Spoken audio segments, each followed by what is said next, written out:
All right, college football frenzy. Shane loves how I say that. That's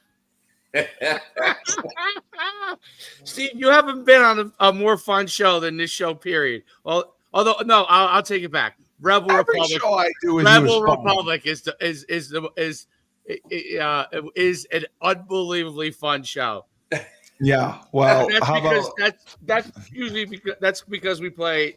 Shane, just you. Last time we were on Rebel Republic, this is what music came on, and Frank, who I don't know if Shane knows Frank, but no, he doesn't. And Frank started talking like he was in the this music came on. I put this on. Oh, I said, yes. I said, now coming to the stage. Yes. He's on the bottom. Yeah. Yeah, so they were teasing Steve. He was teasing Steve. Anyway, so college football and we'll get Steve, don't worry, we'll get to what you want. We're good. Yeah. I'm excited for this week. But I was shocked by the news yesterday. What news? Mack Brown retiring? Fired. He's fired? Oh, wow. Wow, I didn't see that. Oh, it's college football frenzy, and you didn't see that. Someone did his homework. You know what college football frenzy is? We do 10 minutes of breakdowns, and then we talk about shenanigans for the next hour. Someone did his homework. Yeah. Yeah, Mack Brown. That's not too friendly either. You know, there's right before Thanksgiving. The Temple coach got fired too, right? Oh, I didn't know that. Or is getting fired? I heard he's because I heard that I don't know if he is getting fired. Well, I heard that he was gonna. Someone told me that he's gonna get fired if he's not fired. Mack Brown getting fired is. I think it's outrageous, but yeah, but they got to get him out because they're struggling. So well, yeah, they were. I know this year, but I mean they've been good the last couple of years. They're 6-5 this year. It's North Carolina. You're in the ACC, like. Yeah. What do you expect to go 10-0? Like, it's not a conference that you're gonna win 8 games, 9 games every year. This is the world, but this is the world. North Carolina. No, I know. You know what? North Carolina is funny. North Carolina football is funny because they think they're a football school, and they've had some great years. They have. Yes. And great players. Great Lawrence Taylor, right? Great. I can't believe Lawrence Taylor. I always wondered, did Lawrence Taylor actually go to class at North Carolina? Because that's like a high academic school. There's no way he went to class. No way. No. He must be from North Carolina too, I'm guessing. So right. That's why he went there. I believe he's from the South, yes. They were like, lower the standards. He has to get in. You got to get him in. Yeah, I mean, they take athletes down there, man. They did with Julius Peppers. Oh, yeah. Yeah. And Drake May. But it's a basketball state. It's truly a basketball state. Absolutely. First. It's much like UConn. Only they have better football. Just like UConn. Yep. And Kentucky. Like, so in the South, North Carolina and Kentucky are the basketball states, quote unquote. Correct. Right. Correct. Yes. And so the same thing happens to you, and especially UNC with the history. You can kind of relate to it. UConn is kind of like a smaller version, not on the basketball side, but I mean the smaller version, school size wise, of North Carolina and Kentucky. They have the same issues.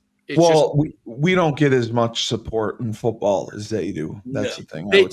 That's the issue, is that they have the ability to have the support. So does Kentucky, but the mindset. It's the mindset of the people that are contributing. Yeah. You know what I mean? Duke has that issue too, even though football is good. Duke has just gotten really good. Yeah. But Duke's a little different in that they have such a good school that if you can get the right mix of, people will come there if you get the right mix of players that are good and that are good students. Because you can be really good, like they've been. And they all have money too. They all have money, and we do. I mean, our alum they're doing well too. Well, that's a great point, Shane. That's a really Duke has so much money in their alumni. It's like Princeton, Yale, Harvard type of deal. So if they really want to, like when they really want to go in, like they've helped football a lot in the last couple of years, they have the ability to do it. So even though it's a basketball school, it don't really matter because they can probably do things. Yo, it don't matter. It don't matter. Yeah, it doesn't. It don't. It don't matter. Out in him. That's right, the jersey. Dude, It's like crazy though that Mack Brown. I mean, before Thanksgiving. I mean, does he obviously cares? But well, I mean, he's in his 70s. He's been there 15 years now. I thought he turned the program around. I mean, they've been much better with him there. Yeah. And the funny thing is, he's still coaching. Been there 15 years. Yeah, I believe so. I didn't realize it was that long. But he's still coaching. Like he's coaching the game tomorrow, and he's allegedly coaching the finish. Yeah. He was there. He got there in 2018. Oh, okay. So I was way off. Just a few. Okay, maybe I didn't do my homework. Okay. I don't Take another long pull. It'll come to you. Take another long pull. I thought he had been there longer. He's 73, and there's crazy. I mean, God. So he's coaching this game this week. Yeah, he's coaching tomorrow. Yeah, man, that's a rough one. Steve, you know what's so funny when I see you smoke cigarettes? It reminds me of my childhood. I don't know how PA may be more of like a dip place, but I don't know. But no, they smoke cigarettes. They did. Oh, they did. Yeah, okay. Yeah, because I figure Raggedy might be a little bit more like PA. You could still smoke in bars up until like 10 years. Yeah, that is true. Yeah, you go to dive bars, you're smoking in bars. Yeah. Yes. Really? Hell so yeah, like in my town, dude. I just remember like come off of the football games like at halftime. Oh, I would do that in college. Yeah, I would do like you're in for an 80-yard touchdown. Why is your ear so terrible over here? Oh, 300 people are smoking cigarettes. It wasn't a fog machine either. It was fog machine. I did that. I smoked off in the UConn. Smoke. Yeah. And that was my town, at least. You look like Austin Powers. This is me in a nutshell. That's right. This is me in a nutshell. How did I get in this nutshell? See, Steve, you got to be quick with the TV references. We were. Yeah. This was now. Austin Powers. Wow. Yes, yeah. Steve, I've learned a lot about like what your dorm life was like, and it is disturbing. How did you find out what my dorm life was like? Well, you've let some of these things out a little bit. Oh, I did. Yeah, if you had Chris Hill was on for like 20 minutes longer, he would have blown your mind. Yeah. Yes. Right. Well, Chris Hill was my RA. Okay, and I got him fired. I could only imagine. Well, and you're an offensive lineman, and you know offensive linemen do offensive lineman shit. So they have a unique culture, right? We basically take a beer in the dorm. I'm sure we basically got him fired because my friend Ed and I, both offensive linemen, both fat. He had the best room. We'd just go into his room, sit on his leather couch, and play video games all night and eat his food and drink all his drinks. Yeah, y'all had those nice dorms. No, this was at Hale. This was when it was. Okay. Oh, you were a Hilltopper originally? Yeah, I was a Hilltop guy. Yeah. Okay. But once we got there, his GPA, he got put on Act Pro. He dropped to like 1.8, and he lost his RA job because of it. So I always take credit for him losing his RA job. Yeah, I'm very proud of myself. Yeah, but he's a UConn basketball super fan, and his dream came true yesterday when he got to come on with Joe D, and then Joe D agreeing with him. He will be talking about that for the rest of his life. Shane, Joe D referenced you again yesterday. Remember? Oh, really? Yeah, I agreed with him. I agreed with him. What did he say? Yeah, you did agree with him. Yeah, he said. There's only three quarterbacks. I said. I asked him. You thought Charlie? No, I said if Dan Orlovsky was the quarterback, today, could they throw the ball over the yard? He said there's only 3 quarterbacks in the history of UConn that if they need to throw the ball over I the would have yard, trusted. Yes. that he would trust to be able to throw the ball over the yard. It was you, Dan Orlovsky. Do you know who the third is? I'm curious if you. I would He does. I He would knows. say it's got to be DeGennaro, no? Correct. Yeah. DJ. And then I said there's a fourth. I said there's a fourth. Yes, you But did. he only played 1 year. Because of the concussions, right? No, because he was behind DeGennaro. And that was Cornelius Benton. Yes. He just played on a bad team. Right. Team. Not bad meaning like they didn't win 1 game bad, but they were like I think 4 win, So and if you look, Cornelius Benton still like for single season, he's up in like he has I think maybe some records and he's up there in a lot. Yeah, his name popping up there. Yeah, but he only started 1 year because he was behind Matt DeGennaro. Okay. So but Joe still put Shane as the GOAT. Yeah, oh yeah, you're That's the GOAT. nice of him. Don't worry, his check's in the mail. Yeah.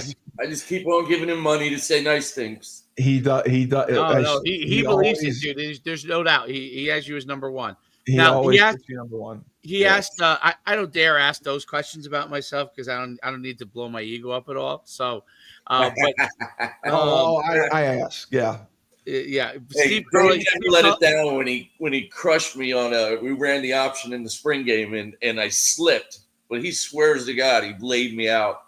Blew I was trying to cut back on him and my feet went out from underneath me and he just stands on top of me. He's like, Shane, that's the first problem right don't there. Ever run that option. You should never be running the option. Yeah. I don't know why. Should never be running not option. an option guy. Not an option guy. But I had a pet peeve as a linebacker with people trying to like some coach would try to out athlete me because I was a good athlete. Yeah, especially like pissed me off. You playing Will. What'd you weigh then? Like 230? I was like 230. Yeah, somewhere around there. And you played all. I thought you played all positions. Well, my junior, I only played linebacker 2 years, but my junior year I played all 3 because I was really the 4th guy most of the year. So I was playing, probably about half the game, but I was playing all the positions. When guys needed to blow, and then I started at the end of the year at Sam, and then this next year. I was supposed to start at Will, and then in camp, they moved me to Sam because they were pissed off at Dexter Martin, God rest his soul. They were pissed off at Dexter because Dexter was he was actually a phenomenal football player. He started from the time he was a freshman, but he was strong too. He was very strong. For no reason, kind of grown man strong. Grown man strong. He's probably 40, but he had good speed. And he was athletic, but he was not a worker. Let me put it like that. I thought they put you at Sam because you were a coverage guy. You were good in coverage. Well, no, in our defense, the Will was more of the Will coverage was it? guy. Okay. So I was originally supposed to be a Will, but they were pissed off. We had Shem. I forgot Shem's last name. Jim Allen, who was really I never got that. I knew he was a good athlete. I just never got it as far as because I just thought he was too light. He was way too light. He was 195 pounds, so they wanted him to play Will. Yeah. So I thought it was a mistake because you would have had 230 at Will, and then you would have had Dexter. Who cares if he like this is how I thought about it. I didn't give a fuck if Dexter ever practiced. Like he was still going to be ahead of like a lot of the he was a senior. I was a 5th-year senior, like I was. But Holtz, we were not Holtz's guys. Shem was, like Gucci was behind, who ended up being a starter the next year. Was like one, Shane's good, really best friend at the time. Was there from the same hometown. Like those were the guys that like he was trying to get ready, and we were kind of in the way. So he moved me to Sam because he was really pissed they were pissed off. Probably Rapone was probably pissed off at Dexter. Yeah, and he just wasn't a worker, so they didn't like. He was a terrible worker. Yeah. Dexter probably he practiced, but he probably Okay. drank until about an hour before practice, and Well, and he it's stores. There's nothing to do in or stores. We used to go to the electric blue. and he only lifted when you made him lift. But Right. I could tell you this, like genetically, Yeah. like he was still built, dude. Like Yeah. I don't know any other way to explain it, He was like my friend Uwe. Uwe's a monster. But And we he doesn't probably have to, worked out. Just but seeing Uwe. even now, like he doesn't touch a weight and he still Oh, looks like really? a Greek god. Yeah. Yes. Well, he wasn't a Greek god. He was a little but he was just strong and he was athletic. But anyway, so they moved me there before the first game, like literally like a week and a half before Not the first even game. during camp. Wow. In camp. And then Brad Keatley got hurt, like literally the week of the first game. And we had a scrimmage that week before, and Keatley was hurting, so they sat him out. And I played middle linebacker, and I had 15 tackles at middle linebacker in like the little I don't know how I can't remember how they did it back then, but it was like a game scrimmage thing. And they're like, oh, maybe we should play at middle. This was our linebacker meetings. Which, by the way, Hargraves became one of the great linebacker coaches in America. Yeah. But at the time, he was still pretty young. Yeah. But he was still really good. He was a great linebacker coach. Isn't he there now? No, he's not. Okay. No. Okay. But so he decided to. So he was under a lot of pressure because he wasn't really Holtz's guy either. Eventually, that's why he went to Miami. But he was under a lot of pressure. So he decided that he wasn't. He agreed with them, even though Dexter was really his guy, and he moved me to. He said, "You know what? Keatley's probably going to come back for the first game. You go to Sam, and then Dexter was going to be the backup." And that was like a bad move. Who played Mike? Politically. Yeah. There was a lot of bad political moves that team that year. That year, because we were ranked really high preseason because the year before we were 8-3 and we returned the whole front seven. Yeah. Right. Okay. On defense. We only returned maybe one secondary guy. It might have been Kevin, and I think he was really a sub at the time. Yeah, he was more of the nickel guy. Yeah, he was more of so and then the offense, I think we returned other than Nook, but we had Chad Martin going in there who was very good. So it wasn't really, probably a better athlete. Maybe I don't know if he was the blocker that he was. I mean, he was pretty good. Yeah, Chad could do it all, man. If Chad was focused and didn't get caught up with he was hanging out with Dexter. God rest both their souls. They were good friends. Yeah, exactly. And he would have been. He should have been gotten some years in the league. Yes, he was athletic. Fair enough. And then he had a bunch of shoulder surgeries and whatnot. He was a fullback. Like I was really kind of similar kind of fullback, but I was already moved over to linebacker. But because Chad could run, Chad could catch and he could block. And he wasn't huge, but he was still like physical enough. He's about 250 running a 4.5. Yeah, he could run, dude. And he was like he was, he was like, Kyle Juszczyk from the 49ers. Yes. Back then, that wasn't really a thing. Not at all. Fullback, because it was still kind of although one of the reasons why I moved to a linebacker because he thought he was trying to bring in more guys like Chad, and he thought of me more as an eye fullback.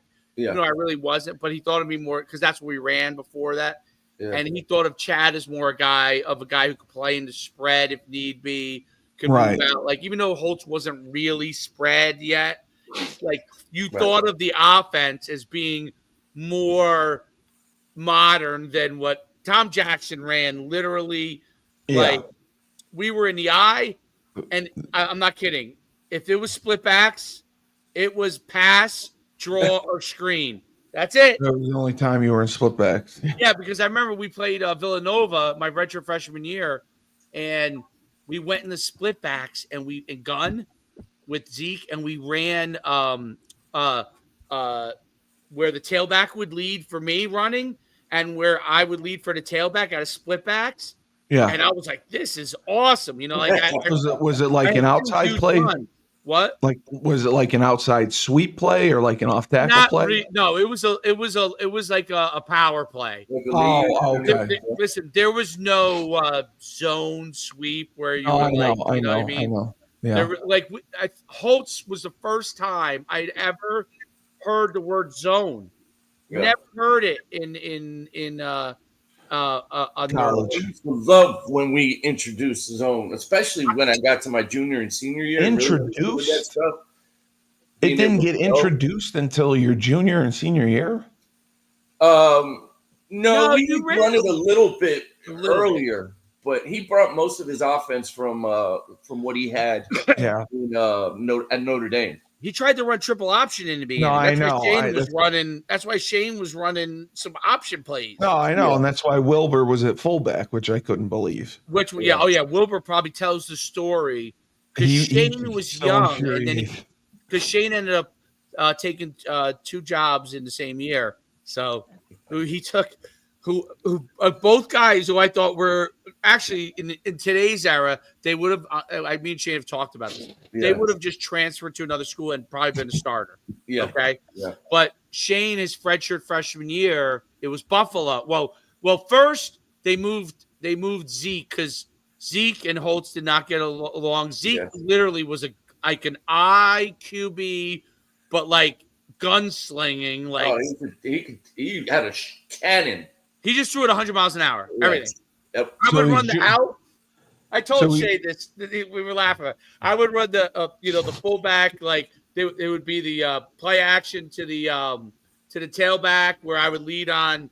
And you go into the flat. Yeah. And I go to flat, and then they would run the route over the top of it with the receiver. Yeah, the corner route. Yeah. Yep. And I would go to the flat. And you get a missile. I would get a missile. I was so close to him, and it was a missile. It was just like, usually I catch it in my hands, but sometimes it stick to my chest. I'm not kidding. Yeah, that's Joe. That's exactly Joe Figliano. That's how he is. Yeah. Yes, you're right. Joe Figliano is like that. We talked about that with Steve. Just throws missiles. About how people throw a hard ball and people throw a catchable ball. Well, it's not just spin it, man. Know who you're throwing to. Yes. Know, know, KYP, man. I mean, he fired a crossing route at Syracuse to Skylar Bell that was probably 210 miles an hour and behind him. Hey, we should have won that damn game. Great segue. Great. We're good at segues, man. I don't want to nothing. I don't even think I got to a conclusion of what I was talking about. But let's move on. Yeah. No, you're talking about how hard the quarterback threw you the ball. But no, I was at the game, Shane, and I was with Laban. And it was funny because my father came and great athletes. My father was just like, God damn, this quarterback's horrible. Yeah. Why are they playing him? Man. We were in that thing. I know. It was 21-14 at half. Yeah. If they didn't get that fake punt in the third quarter, I mean that was a huge difference maker, and I think we would have won. Yeah, Kyle McCord went off though, didn't he? Jeez. I met his dad. Yep. He throws a catchable ball. Yeah, but the thing that I got yelled at by my father because I was screaming. Yeah. From the second tier. Were you allowed to smoke there? I did smoke outside the building, walking in. You could smoke outside the building there. No, really? No, you couldn't. You couldn't. I was told to put it out multiple times. Oh, okay. I didn't though. You ever seen? You know the new series Landman? Have you seen it? Yes. No. Yes. It's great, right? It is. So there's a scene where like a cop is like telling him to put out a cigarette. He's not. And he won't touch you, dude. Yeah, I got told by security. You're 6'5". You're like, no. Yeah, fuck you. I kept going. Little guy, get out of here. I had to get one. I had to get one before I went in because you can't come out. So that's true. But we absolutely should have won the game. It was the fake punt and defense in the first drive of the game. They scored in 2 plays. Yeah. That was it. Dude. And you can't let a guy throw for almost 500 yards, though. Yes. Well, Shane, I had this discussion and we did the show with Tyler. Tyler felt they should have pressured him more. Yeah. And I saw them they pressured him plenty of times. Yeah. We never got home. Yeah. And our receivers our DBs don't match up with their receivers, with Rondé Gadsden, and they can't cover for that long. That dude is a stud, man.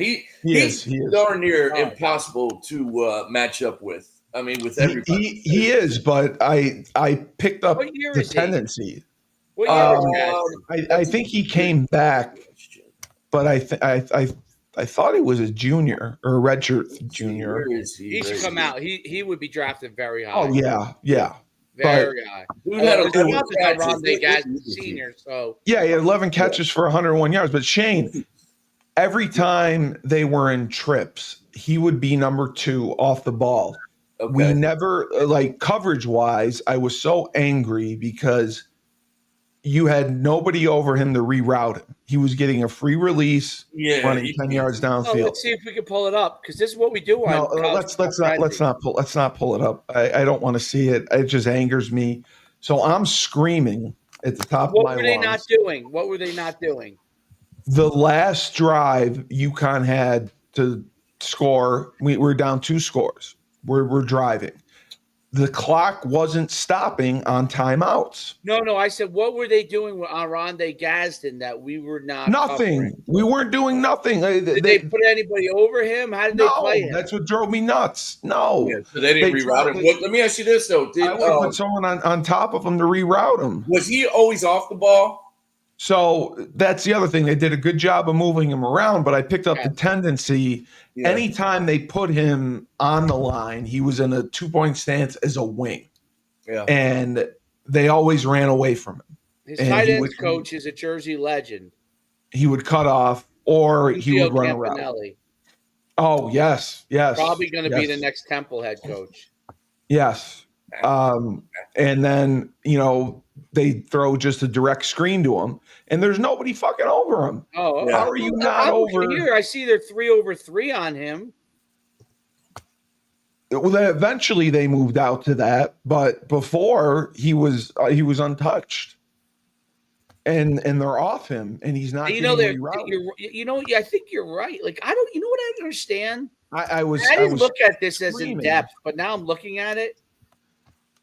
They were playing man with nobody over the top at times. No, the safety was not blitzing all of the guys. They would drop them. No, dude. Me and Shane break down the stupidity of. Oh my gosh! This is not just and you. UConn makes dumb mistakes. Matt Brock, and I think Brock. There's a lot of listen. We listen. LSU had defense coordinators a legendary guy. They make so many mistakes. These guys. That I call today's defenses and offenses, okay, are like what you see in high school now. Every week it's something slightly different. Yep. Every week you have to completely adapt to college football. Every week you have some sort of gimmick you got to worry about. Sure. Every single week. This is what high school is, okay? Yeah. And when you get to the better high school programs, like the bigger divisions, you're seeing this all the time. One team does this, the other team does that, the other team does this, and that's what college football has become, right? Copycat league. It's kind of a deal. Of course it is. Disruptive. Everything's disruptive. Everyone's designing their offenses to be disruptive. But Dave, I agree with you wholeheartedly. So the coaches are not equipped at the college level. Because if you come up as a GA, I'm equipped. I could have solved that problem. Unless you're smarter. I've talked to Shane about this. There are a lot of guys that are systematic. They stay within their system. I get that. Yeah, it's hard. It's hard for you to, if you run a certain approach to things. Because I've seen this with high school coach. I've won 90 championships playing cover 2. Okay, great. Yeah, they don't get out of it. You get a quarterback. That runs 4 verticals and you get it to the whole shot on the outside. It'll be this. This is all they're going to be doing. They don't play to the strengths of their talent, 100%. Right? Or they run double posts on the outsides. What are you going to do? Exactly. But my thing was, Lots of blowing of the Syracuse whistle. has a horseshit run game. Okay, True. I would have rushed 3 and dropped 8. Hey, Steve, Because let me we ask you don't this, match though. up What with do you them. think about the three-man front defense? What are your feelings on that? What's your favorite? Shane, if I ever coach defense, I'm going to run a 3-4. I love the 3-man front. It's very No, I'm effective. saying with ours, though. He hates 3-5. Steve hates it. I hate the were off 3-3-5. the whole time. Like I was first of all, angry. UConn, we are terrible tacklers. Awful. Well, I don't think they work on it, but nobody practices in pads anymore. I was going to say, yeah, nobody in college football does it, but they do not come to balance when they get to, and it's consistent. We are not good tacklers. Across the board, yes. Yes. I don't know that anybody's great tacklers anymore. I just feel like they don't work on it. The better the athlete are, they have more of a better chance of getting them down because nobody works on it. Like we were watching a couple of weeks ago, we were pulling up the clips from the Alabama LSU game, and Alabama turns out to not be very good. But Alabama was running. I love how you say not very good. Meanwhile, they have 10 first-round draft picks. Well, they are very good. I'm just saying, like they should be better. They're okay. Yeah, he's getting heat. Milroe you force him to just throw. When you force him to just throw, yeah. He's got he's not much different than the UConn quarterback. He's got an absolute hose for an arm. Well, I'm sure he has better accuracy though. He's a little bit, obviously. He's at Alabama. He's a little bit more. Yes, he's more. Because it was the first game my father saw, and he was like, "What? Who is this guy? What? Are you talking about Cal McCord? No, I was talking about Jalen Milroe. I was talking about Jalen Milroe. Oh, okay. Cal McCord I think is a pretty high draft pick quarterback wise. Yeah. He had one bad game. The game against Pittsburgh. He had a bad game against them. Yeah. Right. Listen, what UConn tried to do was replicate what Pittsburgh did. They did. They tried to bring pressure, they but don't have. Remember, we talked about this. They don't have the guys in the secondary to replicate. No, not even close. And that's why they got out of it after the first drive when they scored in 2 plays. Syracuse, if they dropped 8, Steve, I would have dropped 8. They would have just ran. They were watching this again. Beat me with that. Watching this again, I know you said they brought pressure, but every big play I see here, they're only rushing 3. Oh, okay. And they are dropping 8, and nobody's covering anybody. Okay, well then they sucked it. What I've said from the beginning is that and this is way back to Maryland. Because we don't have the athletes. Yes, you have said that. I'm not really looking at their technique, but it has zero to do with technique. Okay, they may all these kids have decent technique for the most part. They've been doing like 9,000 things. They don't have the speed, skill. The speed and athleticism that the receivers they're covering when they play the bigger teams. Joe D'Ambrosio says it nicely because he's still in UConn. He says it in a nice version way. Steve, did you really expect them to beat a Power 4 team? Yes, I say it very bluntly. They're not fast enough and athletic enough, but it's really fast enough. Yes, because I just don't understand how there are all these holes. They couldn't get out of their breaks. You're playing 3 high and 5 underneath, and they're just like they're playing man coverage.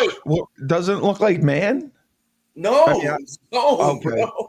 So it was cover 3. You thought it was cover 3? There was plenty of man too. They play a little bit, not much. But they're trying to do what Pittsburgh did very well, and they don't have enough guys. Well, they would walk up the Mike and Will. They don't get enough pressure with the front guys, and they'd have the Will try to drop all the way out to number 2. Yeah. And the whole thing comes down to money and athletes. Of course it does. Yes, it does. And then it's coach. Then okay, we're all in the SEC, and we all have athletes, and we all have guys. Okay. Now coaching, I would say like the NFL, right? Yep. And maybe we could use this as a quick segue to get done what you want to get done. In the NFL, what happens is, yes, there are some teams that have less than others. Okay, but there's a lot of teams in the middle and the top tier, and. Yes. Why coaches get fired, in my opinion, and GMs get fired very quickly if things don't go well, is the bottom line is there's a lot of really good athletes that are very, very, very close to each other. Yeah. And you have to be really smart to figure out how to get those guys open and to cover those guys and to stop the run. You got to be smart. Segue. Everybody's very, very good. So coaching does matter, and ability to figure things out does matter when everybody's really, really close. Yeah, you put guys in positions to win and take away the thinking aspect as a coach if you're good at your job. And then absolutely, like Belichick always said, coaches don't win games in the NFL. Coaches lose games. Right. Players win games. Right. Yep. But there's you lose games because you do dumb shit as a coach. Correct. Okay. Coaches do dumb shit, and everyone's done it. I've done it. You think you're cute, you think you're smarter than the other guys, and you're like, oh, this would work. He doesn't ever look at film. Of course he does. He looks at as much film as you, maybe more. But like that's what goes on in your primate brain. You know what I mean? Your primate brain. Yeah, of course. Primate. Me, monkey, I'm smarter than that monkey. All I wanted was a naked off of the outside zone. That's all I want is them to throw Skylar Bell the ball at least 12 targets a game. No, we probably should get 15, 20. He had 10 catches. I mean, he had 10 catches last year. Like he needs. I know we went back from the segue back to, but yeah, we go back to college now. No, he did. He did. Skylar Bell needs the rock.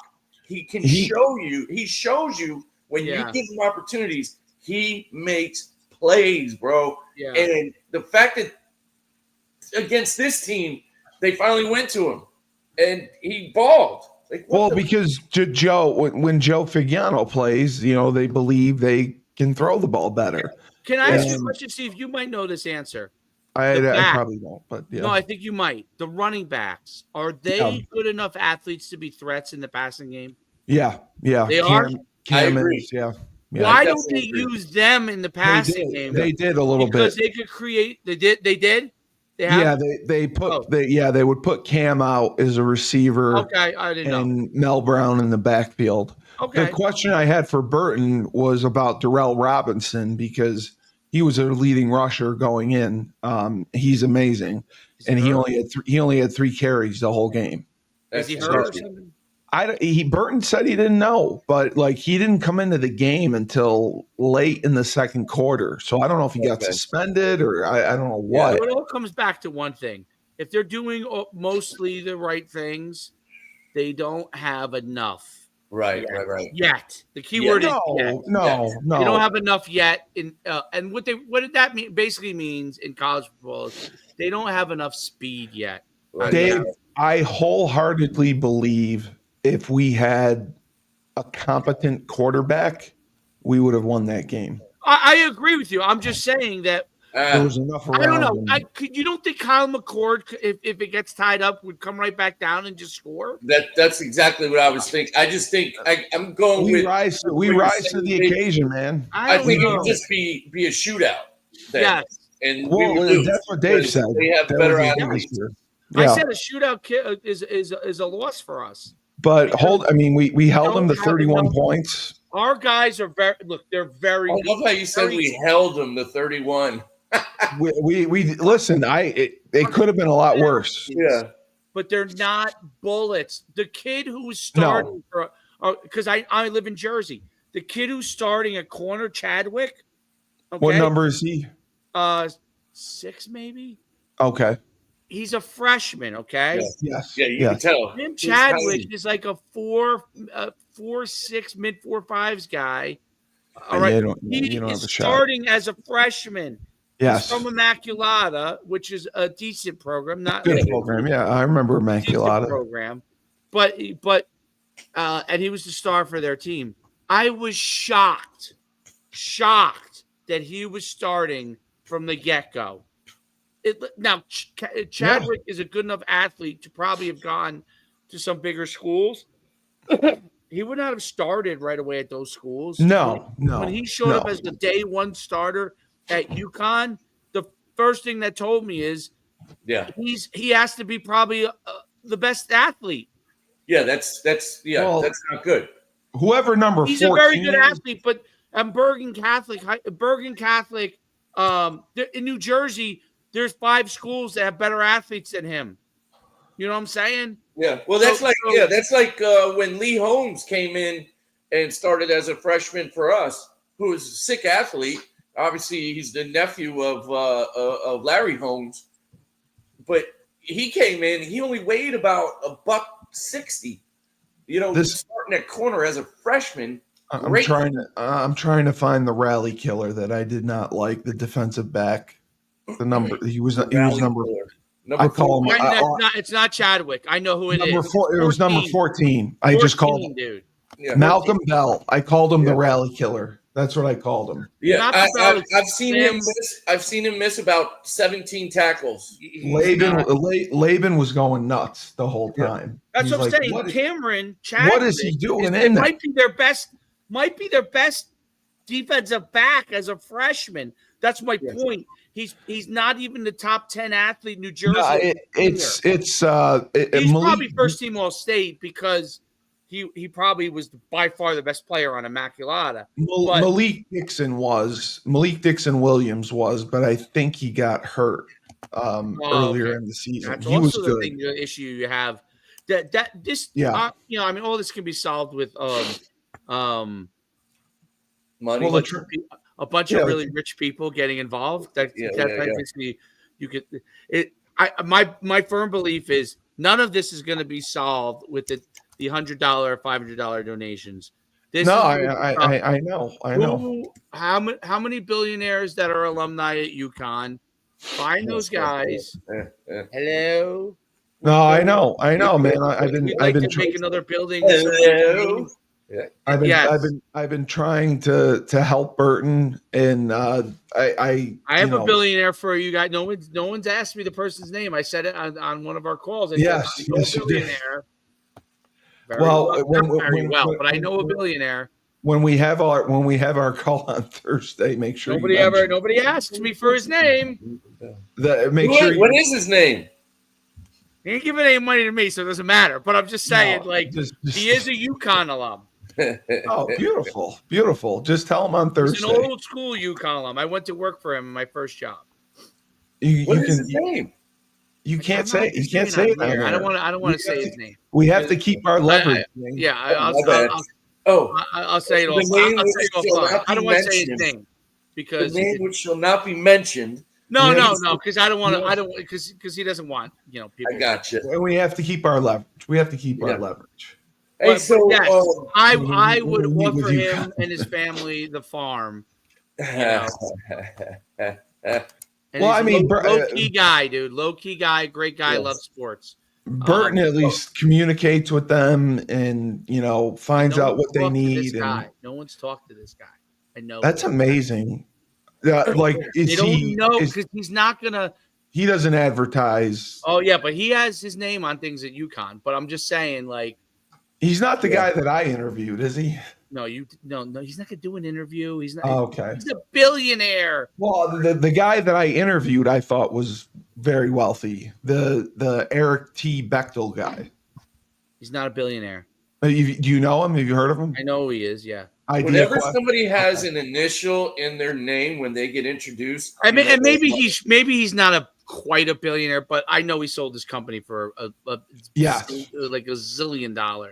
Yeah. I don't know when I worked for him, him and his brother were I think his brother went to UConn too.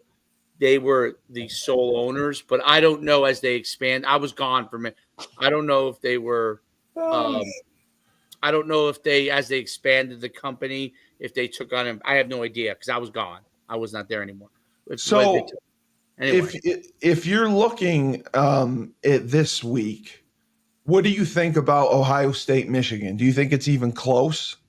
Because the line blows my mind. I can't believe it's Ohio State -20. I don't think. Yeah, that's actually not a bad line. Really? I don't think it's going to be close. I know it's a rivalry game. Michigan's that bad? Wow. Yeah, that's a great question, though. And I think Ohio State, the Big Ten is really good, no doubt. And you look at Ohio State's only loss to Oregon. Right. By what, 1 point in the first week of the season. I wouldn't be surprised if they do cover, but again, you look at it being a rivalry game and how those teams have always spoiled each other's seasons. Yeah, that's the only thing that would worry me about. Where is this game? Is it in Michigan or is it Ohio State? No, it's at Ohio State. Okay, that's probably why it's 20 then. Yeah. And then the other big one is South Carolina at Clemson. Yeah. And Clemson is minus. Do you want my opinion of Ohio State, Steve, or you just want to move on? Dave, yes, Dave. What are your thoughts on Ohio State? I looked up the wrong person because I thought it was Shamar Moore, but that's an actor. So the coach of Michigan. I'm like, Shamar Moore, that doesn't look like the guy from. So far, your opinion is not very good. Sharon Moore is his name, isn't it? Yeah, Sharon, I thought it was Shamar Moore, who was like an actor. I didn't think he was a great hire. Well, he was Harbaugh's right hand guy, and they didn't want to like. Right, they didn't want to overhaul. Let's put it like this: if he loses after them winning 3 years in a row. Yeah. If he loses, he's going to be he's already on the hot seat. Well, they won't fire him after a year. No, they're not going to fire him after a year. But he'll be on the hot seat. I'll tell you this: if he loses this game, what would they be? 5-5?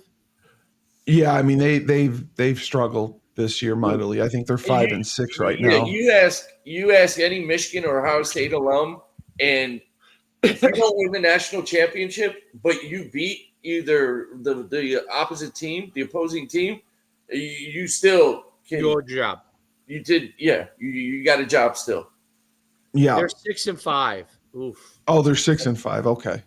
Yeah, but I mean, I think that's why Harbaugh, read the tea leaves and saw it was. I don't agree with that. I don't agree with that. You think because of the sanctions? What do you think it is then? I think the NCAA wearing on him, the nonsense. I think. Well, yeah, and he's going to get suspended. He's like, "Fuck this, I'm out." Yeah. So I'll go win an NFL championship, which he will eventually do. Yeah, I mean, I definitely think he felt disrespected, especially after the 2020 season when they made him take a pay cut. How would you feel if the SEC does whatever they want, literally whatever? They run. I don't give a shit what anyone says. They run college football, that conference, and that commissioner. Yeah, he doesn't give a shit. Yeah, they do whatever the fuck they want, and good for them. I mean, that's how it is now. Do whatever you want, and then you're Michigan, and like. Harbaugh bought someone lunch. He bought a recruit lunch, or he buys a recruit lunch. He sticks a guy on the sidelines. He sticks a couple guys on the sidelines to scout. Yeah. You know what I mean? And, I know. You don't think Alabama has been doing that shit? Right. That's exactly what Frank said. Georgia Michigan's the first one to ever do this. You think Kirby Smart, who's literally, he's the only coach I've ever seen in the history of college football who runs up and down the sidelines the whole entire game. Screaming. He goes from this with his hat like this, and he's screaming up, and his hat's all sideways, and he's screaming up and down the side. I mean, obviously, he's a phenomenal coach, right? Yeah. That's all he does. Watch him the whole game. Dave, that would be you. That would definitely be me. That's why I love him. But I'm like, no wonder people get mad at me when I'm a high school coach because I'm over here yelling at this guy. I can't even run, by the way. Nobody's my right knee. And I'm still running. Just take a high school coaching job now that you're a Hall of Famer. I do it in 9U football. Hey, congratulations. 9U. I'm like, what the hell are you doing? What kind of Shane will be your OC, and I'll come coach your O-line. That'll be a move.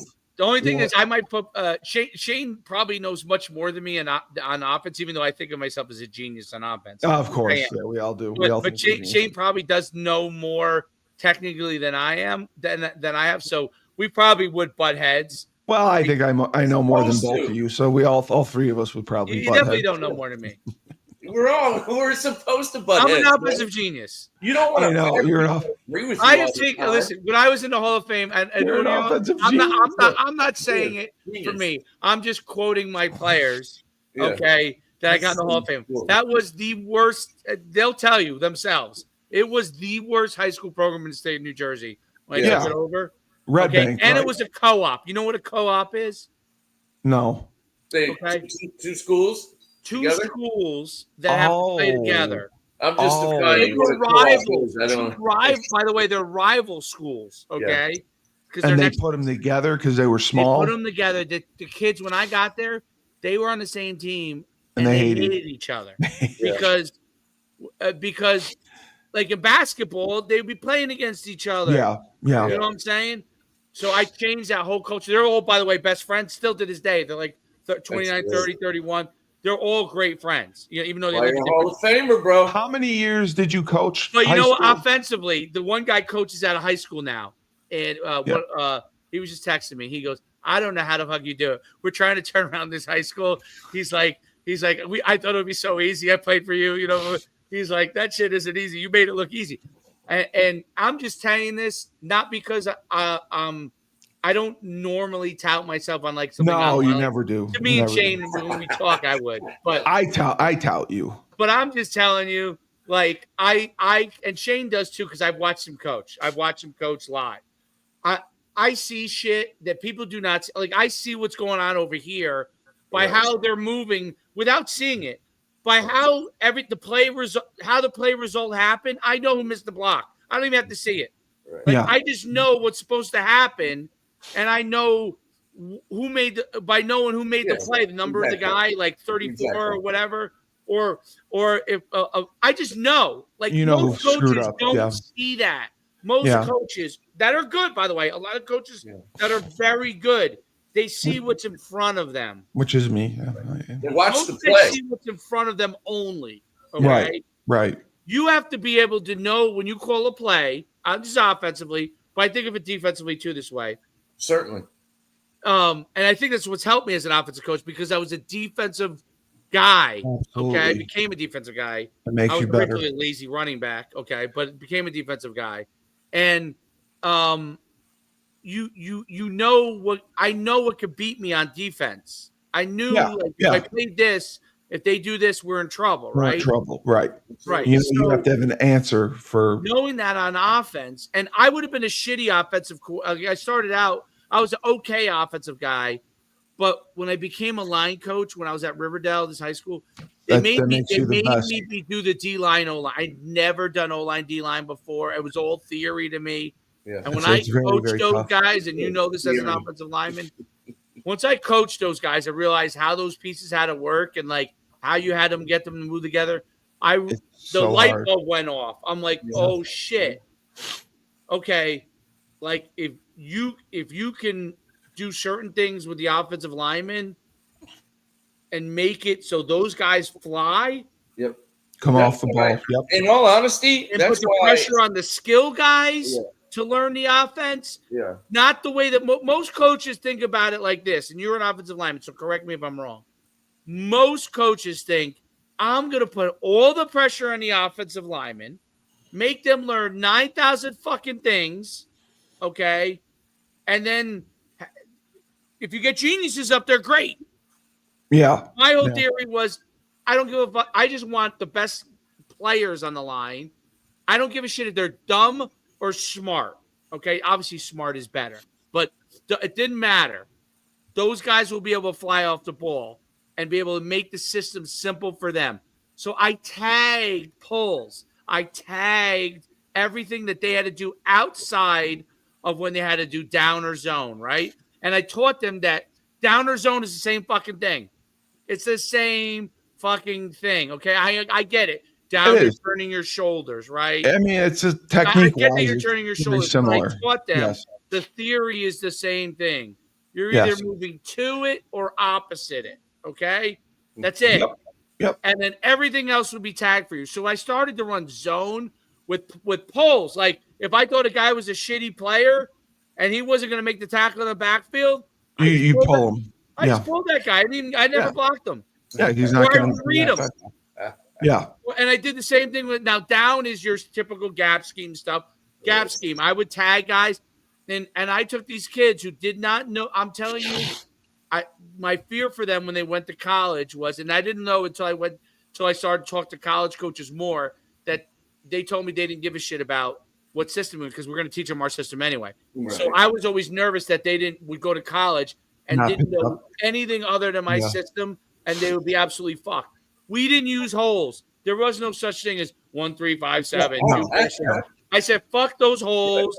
Fuck all that shit. Like, you ain't gonna remember what the fucking one hole. I'm telling you, when we first got there, like, it's archaic. I didn't know anything. When I didn't know anything, I was like, great saying, Steve. It is.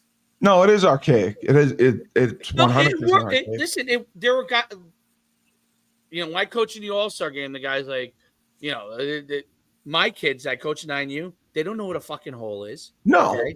They only know gaps. Yeah. And my philosophy on that is the defense only knows gaps. Yeah. The defense only knows gaps. So, why are we giving them fucking numbers? Why are we giving them fucking numbers when they got to flip around on defense? Because most good players play both ways. Yeah. And on offense, they're like 1, 3, 5, 7. And then I go over and you're saying ABC. No, it's fucking ABCD. It's ABCD. You're 100% right. This is my whole theory about football. Everybody's a fucking idiot. Okay. Well, everyone Stop making it so hard for these kids. Yeah. I know. My real theory is, young kids, because I did it this year, put the fucking plays on their arm. Wristband it. Yeah. Teach them ABCD. Teach them double team. Teach them technique. Right. Who gives a fuck about your system? The scheme. Yeah. You're limited by your scheme. Yeah. Think about this. If you could put plays on somebody's wrist, okay, and the other team can't see it, hopefully. Okay, you put it on their wrist and you drew it out. A lot of teams wristband it now. Yep. If you drew it out for them and you drew out the plays, and I'm not going to say how. Oh, you actually. Oh. Draw it out. Oh. Guess what? I didn't know that. Okay. You could line up in double tight with 2 receivers on one play. My favorite formation. Okay. Or you can line up with quads to the right on the next play. Try calling a high school, okay, because I've done it. Okay, and we did it because we taught it. That's what made the Power Park gets good. We put it on their wrist, and we wrote out, we would just have the name of the play. It would be like Zenith for zone, right? It would just say Zenith. And I would call the set, and I would say play number 1. And it would say Zenith. They knew what Zenith was. Well, I'm taking it to – I think you should take it to the next level. Just – you can teach them the names of the place so they know if shit hits the fan. Zenith East, Zenith West. Right, right, exactly. That's exactly it. But put it on their wrists, dude. Now college, you're not going to be able to probably do it in that way. But if you a lot of colleges do. You can line up. You can line up any set you want. I'm saying draw it out. If you draw out trips on one play, okay, and then the next play you're in the wishbone. Okay, you could do whatever the fuck you want as long as they know technique. Yes, and you have the personnel to do that. No, you're saying you actually having the personnel play. I'm saying he knows how I had to get creative because I have some kids that have a long way to go. Maybe in high school you could do that, but in the college level and the NFL level. And those way too many plays on the wristband. No, you could use it in space. You could use it. No, you don't have to use it in the NFL because you got people over top filming and stuff like that. You don't have to use it in the NFL as your everyday thing. You have all your plays. First of all, in the NFL and college now, you're yelling it in the quarterback's ear. Okay. Right. So for the most part, that stuff goes. Eventually, it's different. Yes. The easiest thing they should do is just put it in everybody's ear. Everybody. I mean, I don't understand why they don't. That's one thing I don't get. Why make the game about technique. Make the game about how well guys teach it. How well you know what I mean. But it's about memorization still. So to a certain extent, because even if you have it on your wrist, right, like the name of the play. You still have to know what you're doing on the name of that play, right? Like, and you got to recognize the front you're getting. And part of my the things I learned, like Shane talking to me about arena football and tags. I was like, well, why can't you tag the lineman? Like in my head, like Shane would tell me how arena would do it, right? And I watched him You mean tagging several the years routes? ago. I watched him coach in practice. Like I was in his huddle, and I was like, okay, that confirms like how I was like, oh, I could if I really wanted to, I could tag everybody. Yeah, no, absolutely. The reason we had to do that is it's because just a long call if you do there's it. so many. Well, yeah, it sucks with a long call, but you simplify it. And the reason I had to adjust to that and do that. One, you take the thinking out of it. Two, because you're telling everyone what to do. Trading guys and releasing guys, and a guy may come in that week and he needs to play. You got to make it simple. It just kind of morphed into why not just tag him? It's more fun. Like you can get creative. Kids like visual, and I'm talking even high school. They like visual. College kids, they're all going to eventually be these kids that are all visual. Right now, you still have a mix. The Gen Z still a mix. Visual. Yes, they've all been playing video games.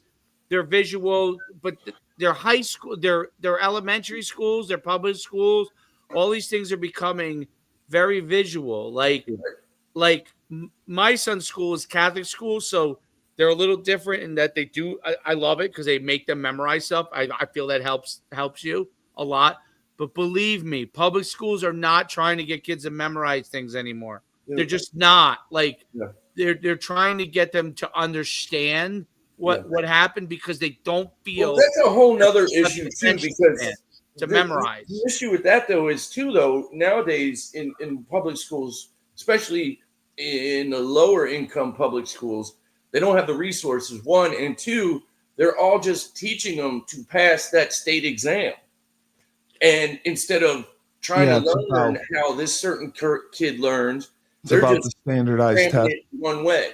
So they pass that state exam. Think about how much time as a coach you spend. Yeah. Let's say the call is alpha. I don't know. You know what I mean? Whatever alpha is, okay? You call it, okay? You spend all the time explaining to the kids what they have to do in each play. Okay, now you move fast. Like I teach on on the run, so you got to coach on the run. That's the only way you can do it. But think of how much time you spend on alpha. You do this even as you're going. No, you do this, do this. Like as you're on the run, you're moving. If the kid sees it, you absolutely are moving on the run. Yes, that's a great point. I was just trying to think of a term that you would normally say.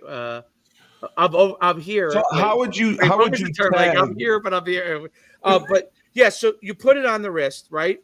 And so now alpha, for example, okay, they already know what the blocking scheme is. Now you're correcting technique and blitz pickups. Certainly. Versus spending more of the time on what their first phase is, which is what do I do on this play? Who are we working to? Who's the mic? Who are we working to? Who are we comboing you can't even get to pickups. You Yeah. can't even get to it because you're spending half your time on even pretty smart kids. Yeah. Each play, making sure they know what they have to do.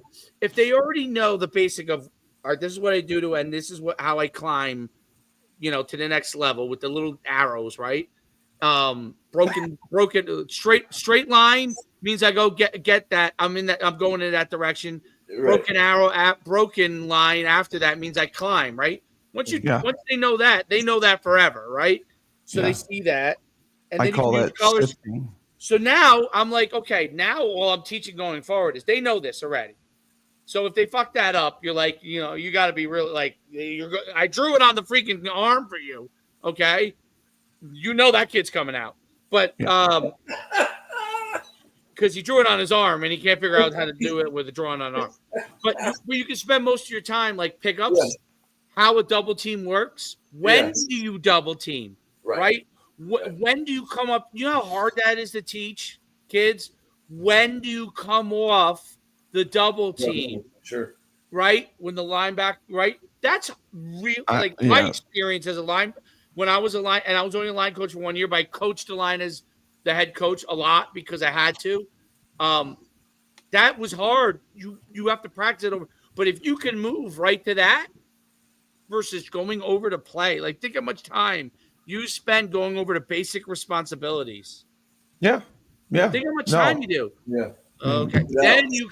But you can now go to the adjustments when they come off on the double team. And think about if you don't have to tell them when to pull. Although that's why I tagged it, because that's what I asked. How did you tag? Like if you wanted the right guard to pull? Great example. So we would run our veer option was we used to call it Italy. All right, inside veer, right? Okay. And that was a down block. Okay. If we wanted to do the veer action, the tackle would block down and the guard would pull. Yeah, then we'd option the end, right? Yeah. Okay. So we would do that veer block, right? Tight end tackle down. What's that? Tight end and tackle block down, right? And then we'd have a double team on the 3 or whatever. If we it was a B gap play, but we really like to option the end on that. Yeah, because it was just it wasn't really an A gap. It was, but it was really we want to get that guy off the yeah. So anyway, so if we wanted to call a pull and basically run a sweep for the quarterback, off of it, okay, we would call Italy Sweden, right? So Italy. Oh. Okay, or we pull the quarterback keeps it and the right. Would you pull the front side guard or the back side? Right. So we used to pull if you were uncovered. Okay. That would be our rule. I couldn't get guys to remember that. I'm not kidding. So what I did was I would call Italy Sweden, okay, and for the guards I could call Giants, okay. So if you were a guard, segue, New York Giants, and you were uncovered, I could call Italy Sweden Giants. Yeah. Giants triggered the guards, her Giants. Yeah. Okay. And if I looked and I was uncovered, I pulled. Yeah. Now in New York, at 9U, they have to play a set defense. They have to play a 6-2. Do they have to do that in Jersey? No. Okay. That's foolish. Whatever you want. Okay. Wow. Which makes it, by the way, very hard. It's very hard. New York, they make everyone play a 6-2. And nobody gets in 3-point stances. I play most of the time with 2 tight ends or an overload or, to combat it, just because I don't know what the hell they're going to run for the most part. So you were comfortable running the veer? No, I don't know. I'm talking about high school. I don't run the veer with the.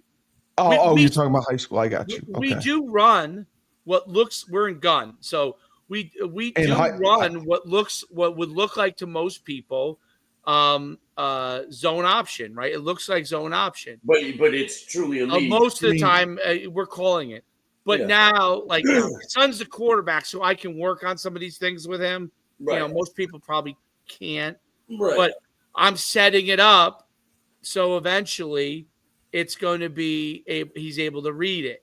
Yeah. Okay. But the bottom line is running zone read. I used to run Sweden. I used to run Sweden. This is in high school now. I'm not talking about youth. Right. In high school, I used to run Sweden for sweep. Okay. Not out of the gun though.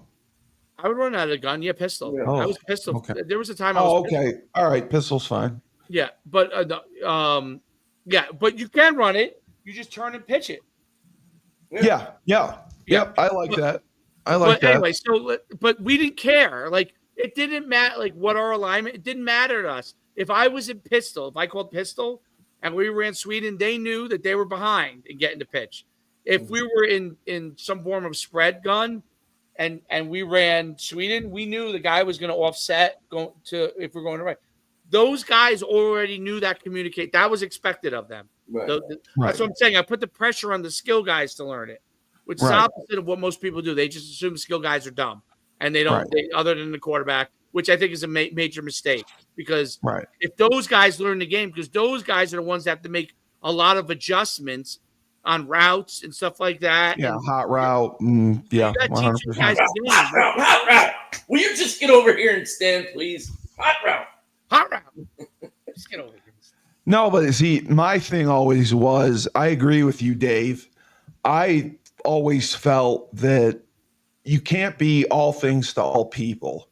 And that means, you can't run zone, counter, power, all that stuff.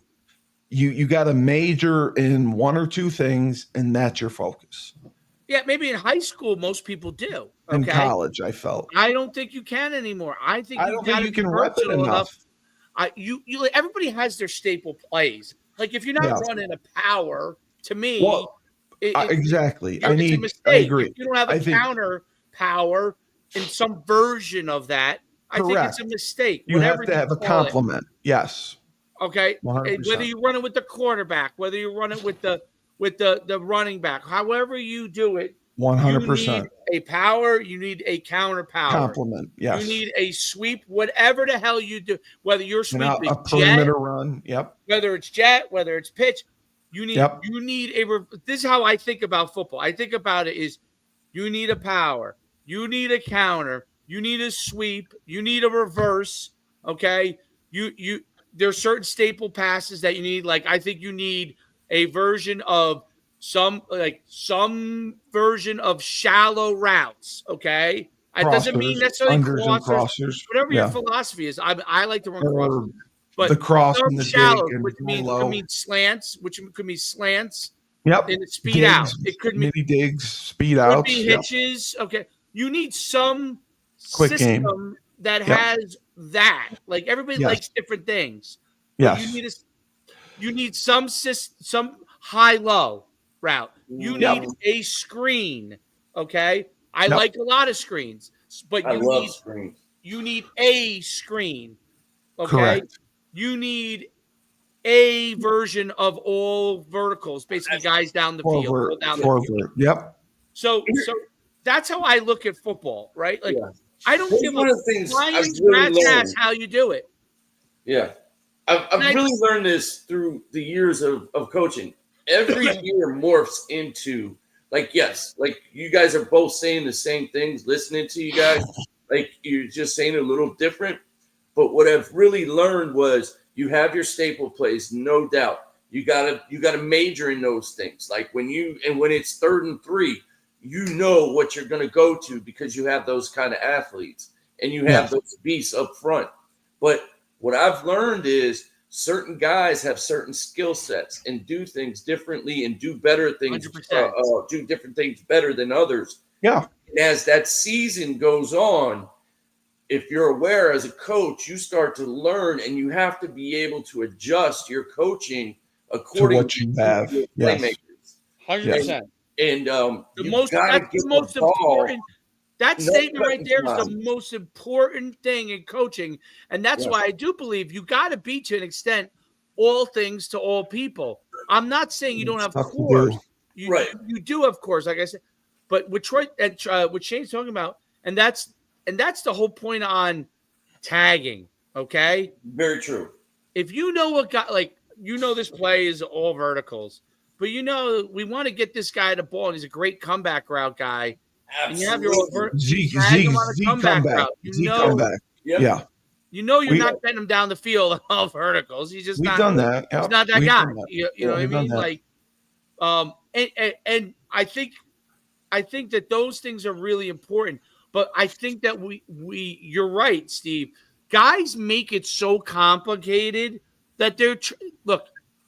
I get everybody's an ego. It drives me nuts. They want you to believe that they invented football so they can move up in coaching. Okay, I get it.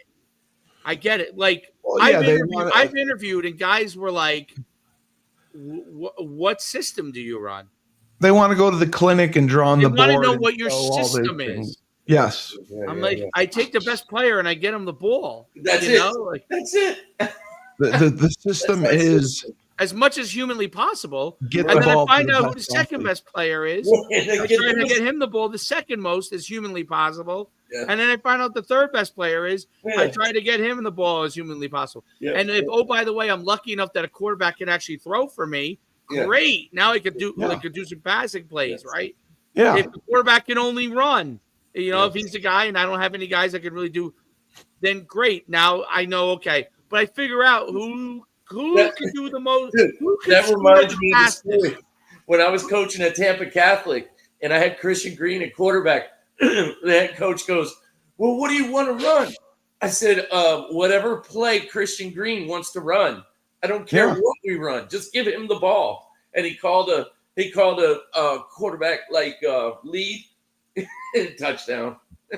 I mean. You're a genius, Shane. You're a genius. I know. You can't say that you have you have a system. The system is my system is tailored to my talent. Whatever my talent is capable of, whatever my talent is best at, that will be my system. I don't think you even need to go that far. If I have personnel to run the eye and that's what they can do well, we're going to run the eye. Like Leach has a system, okay? Yeah. Leach's system is the phenomenal. Spread. Yes. West Coast spread. It doesn't win championships. Right. Okay? Because it's only a system. Yes. It's not predicated in the most darkest, difficult times. Yes. About getting the best guy the ball in the best situation for him. No, it's a system. Because you'll never see him coming back. Let's say a couple times he had some stud backs, right? Yeah. Now, you're never going to see him put those guys in the best situation possible. No. Because his system is one back only. One back and chucking it. Now, it worked for Crabtree because Crabtree was a receiver and he was able to get him the ball more because that fit the system. But in the end, he was also just that good. They were, but they were not going to win a championship. They were not going to win a national championship because no matter what happens, what are you going to do when Alabama lines up with 4 defensive linemen that are as big as are 300 pounds, as big as your offensive linemen, and they run a 40 and 4.7? And the DB is 6'2" and 210, and you can't throw the ball. Yeah, and run with him.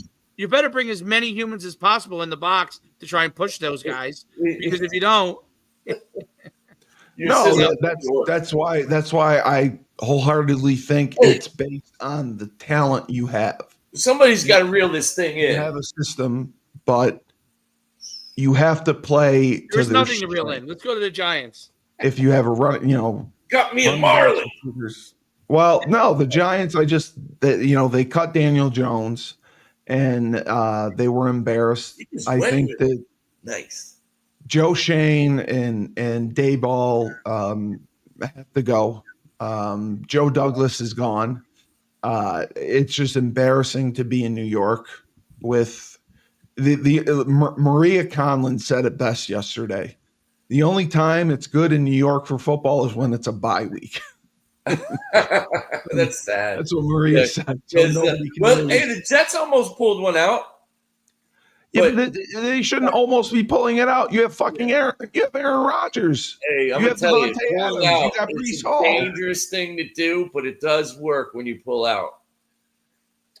It does not work. You know what? You're right. It doesn't work. I don't think it does. I never pull out. The problem I don't believe in it. That you resist. I don't believe in it. The problem is when you don't do it. Shane, I don't believe in it. I will never do it. I don't believe in it. I have never pulled out. Steve, this is what happens on this show all the time. We get you're shooting blanks, Steve, you must be shooting blanks if you. No, I think there's if I do the ancestry.com and look over in Germany, I may have a few floating around. Yeah, from being I was shooting bullets in Germany. Yeah, that's right. You guys both played in. Didn't you? Yeah, we both played in NFL Europe. Yeah, we both in Europe at the same time. No, he was after. Yeah. No, I agree. Like with the Giants, though, come on, man. They've lost that entire team, it seems like. Yeah, 100%. But it goes back to that stupid Hard Knocks where if you drove here and picked me up right now and took me to Giants Stadium, we would drive through the gate, bust through. I would go to Joe Shane's office and punch him in the face. Nice. You've been adamant from the get-go about Joe Shane. I'll give you that. You deserve a ton of credit for that. I just the casual demeanor that he had when talking to Saquon Barkley, your number 1 draft pick, your best offensive player, and you're saying, "Oh, you want me to tell you my Joe Shane stories from when I was an agent?" Oh, you dealt with him? I love to. Dealt with all these guys. Yeah, all of them. Oh my God! Wow. Yeah. When he was with the Panthers, I think Joe Shane might have been player personnel back then. With the Panthers, or was he Joe with Shane, the Giants? He might have been with the Giants already. Or no, Gettleman came from the Panthers. You're right. I think Shane was with the Giants. I'm pretty sure he was with the Giants. So here's my experience with the Giants organization. I felt like they would never take my players. Okay. And right. I had a lot of guys I put in the league. Yeah, I know. The Giants process was basically to say no to every basically free agent guy possible. So basically, I would call undrafted free agents. They just had no interest. My guys were always that borderline guys, right. and like could be drafted, dismissed.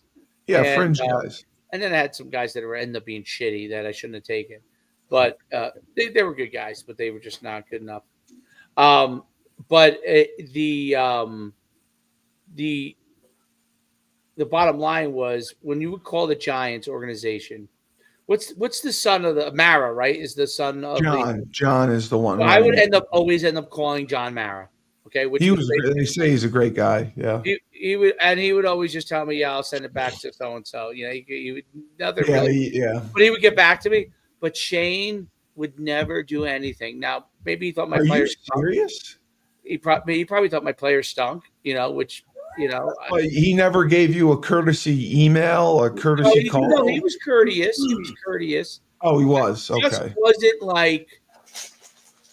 I felt like he was so corporate. Like this used to drive me nuts. The guys who have been the Jet, Ryan Poles, okay, Bears. I think he's with. When he was younger, he was phenomenal. You said he was great. Yeah, phenomenal. Would get back to you. Would give you yes, no answers. Communication. Was personable. Would communicate. He was phenomenal. The guy who's the Panthers GM now, I bet he got fired. Oh God! I thought you said Scott. Dan Morgan, phenomenal. Although former player, he played for Vernon Hargreaves, but I kind of had that. That's right. Dan was pretty low. He was at Seattle at the time. Was fairly low in total, but he was phenomenal. Scott Fitterer, phenomenal. Okay, I thought the 49ers. You said was there someone with the 49ers that you like? Well, the guy who's the Packers, Halfley, who was in Boston College. Okay. I used to go to all of the 49ers were phenomenal. They would have us come to the facility if I was out there. Come to the facility. Oh, that's great. Hang out, talk to us. We'll show you around. They were phenomenal, 49ers.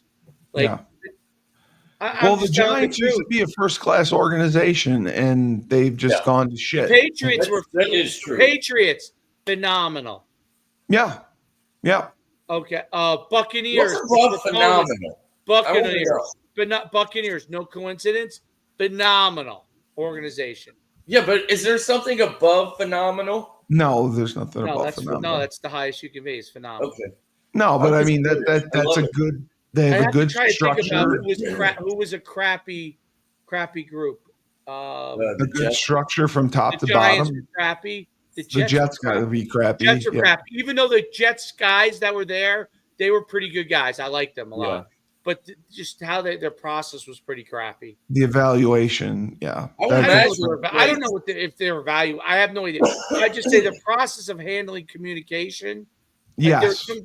The Steelers were unbelievable. Yeah. That might be phenomenal. That might be the same as phenomenal. It might be the same. It might be. I don't know. I just there were some teams that I just didn't really enjoy my interaction with. Yeah.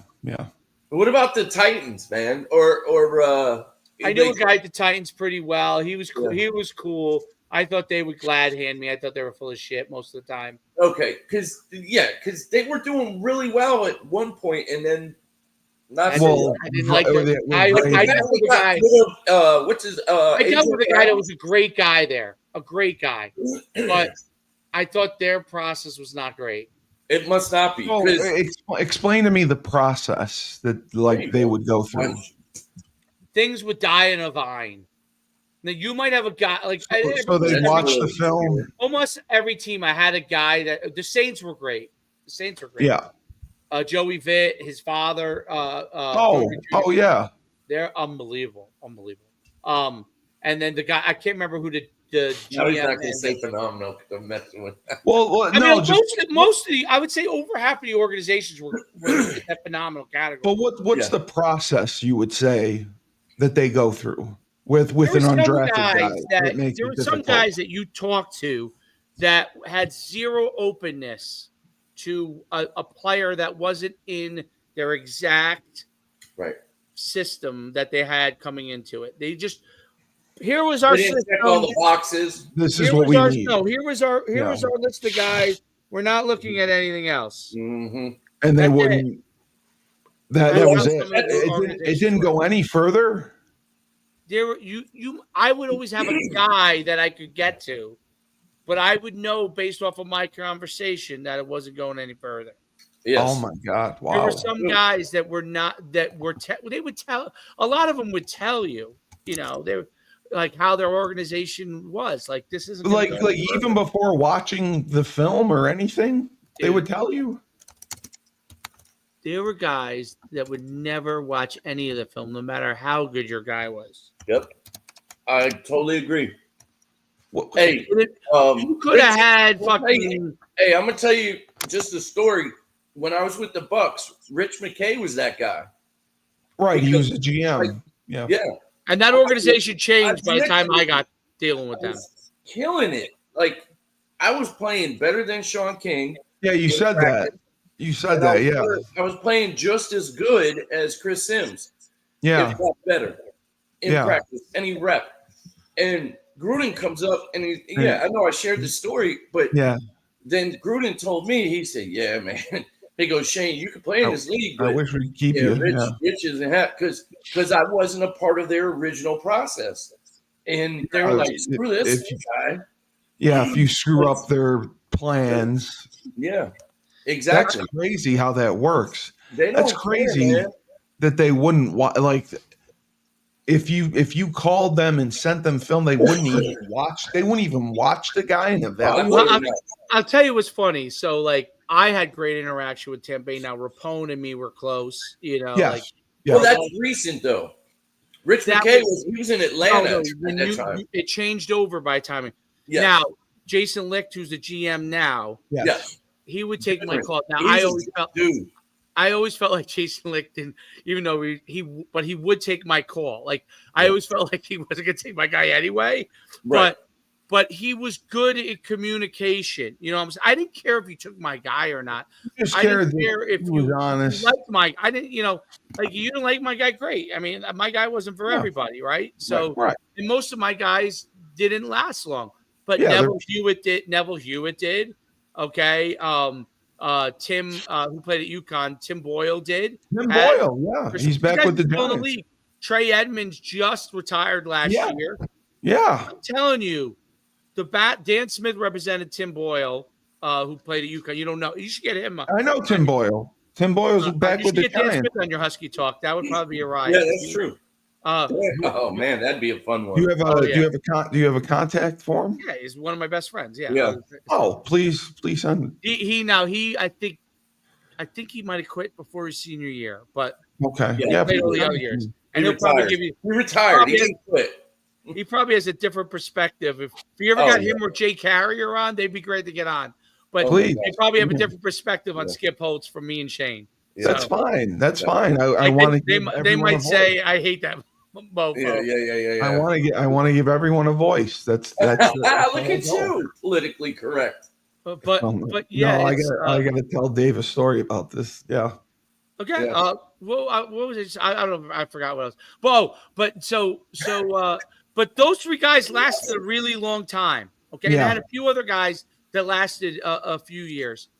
I'm telling you, like Neville Hewitt, only one team, the Miami Dolphins, would take him. One team. Dude, the guy's been in the league now 10 years. 10 years. Okay. Wow. How long did you stick with him? He fired me and hired Drew Rose. He hired another guy like 4 weeks after I got him on the team. That's how the business worked.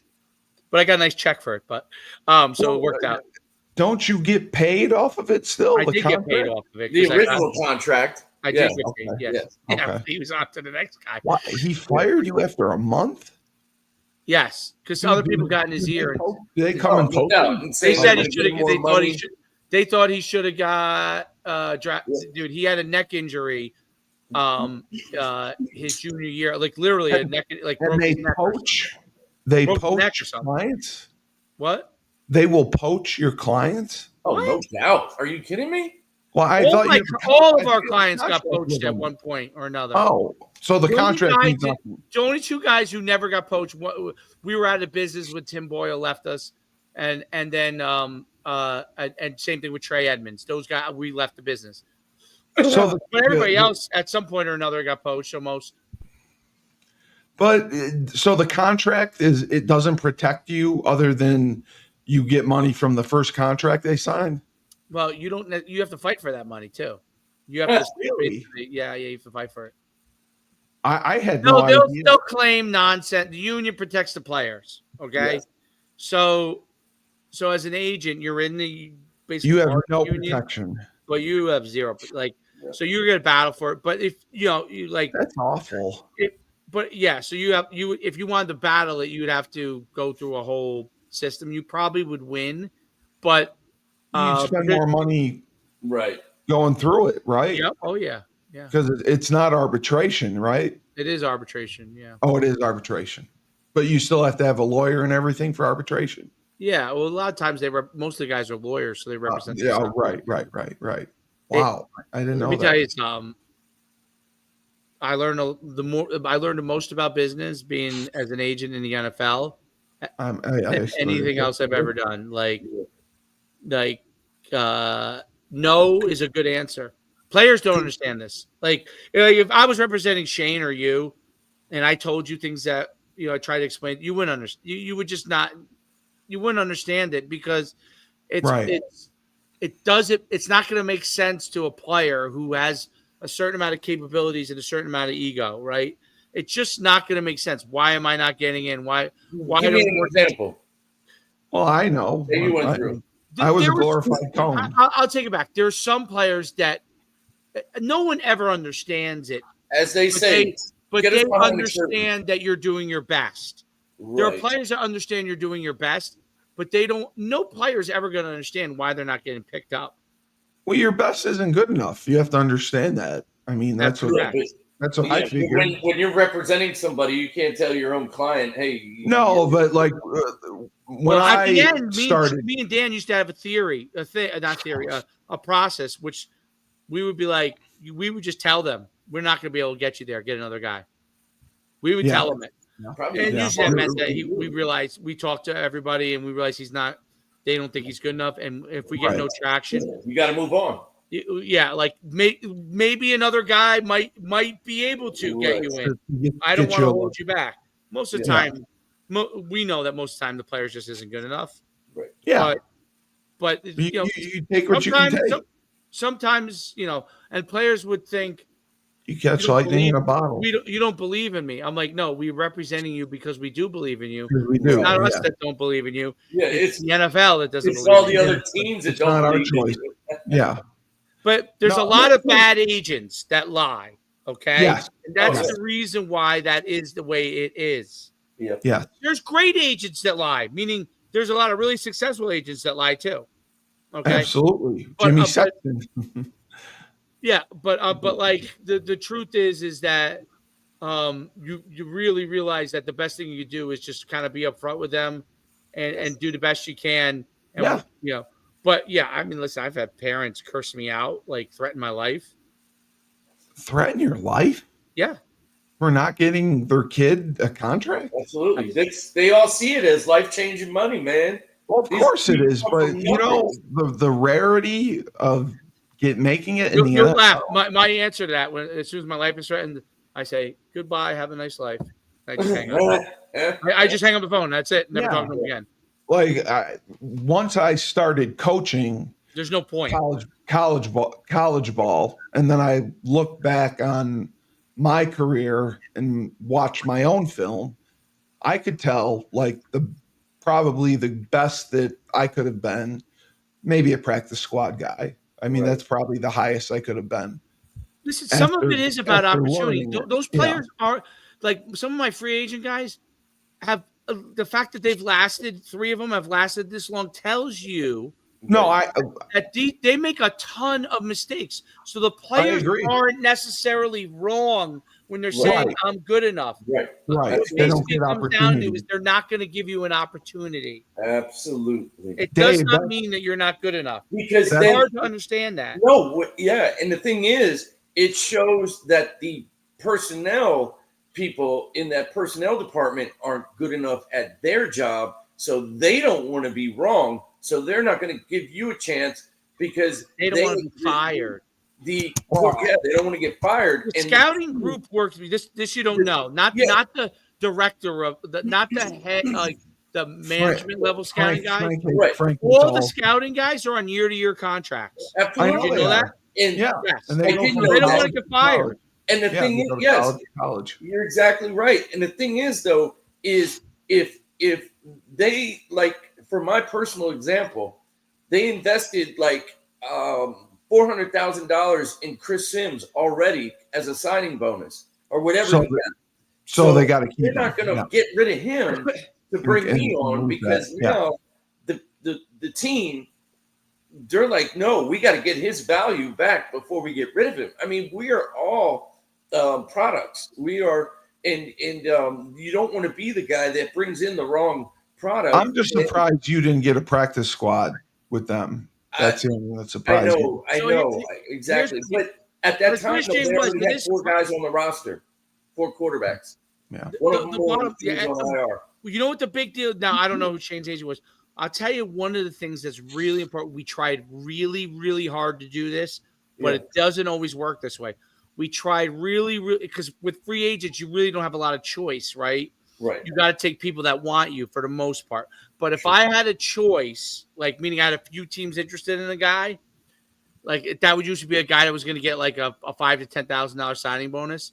So I had a guy that might have gotten more once too, but those are usually like the players who just missed getting drafted, like literally, like would have been if there was an 8th round. There we go, right? Yeah. Those guys, I tried.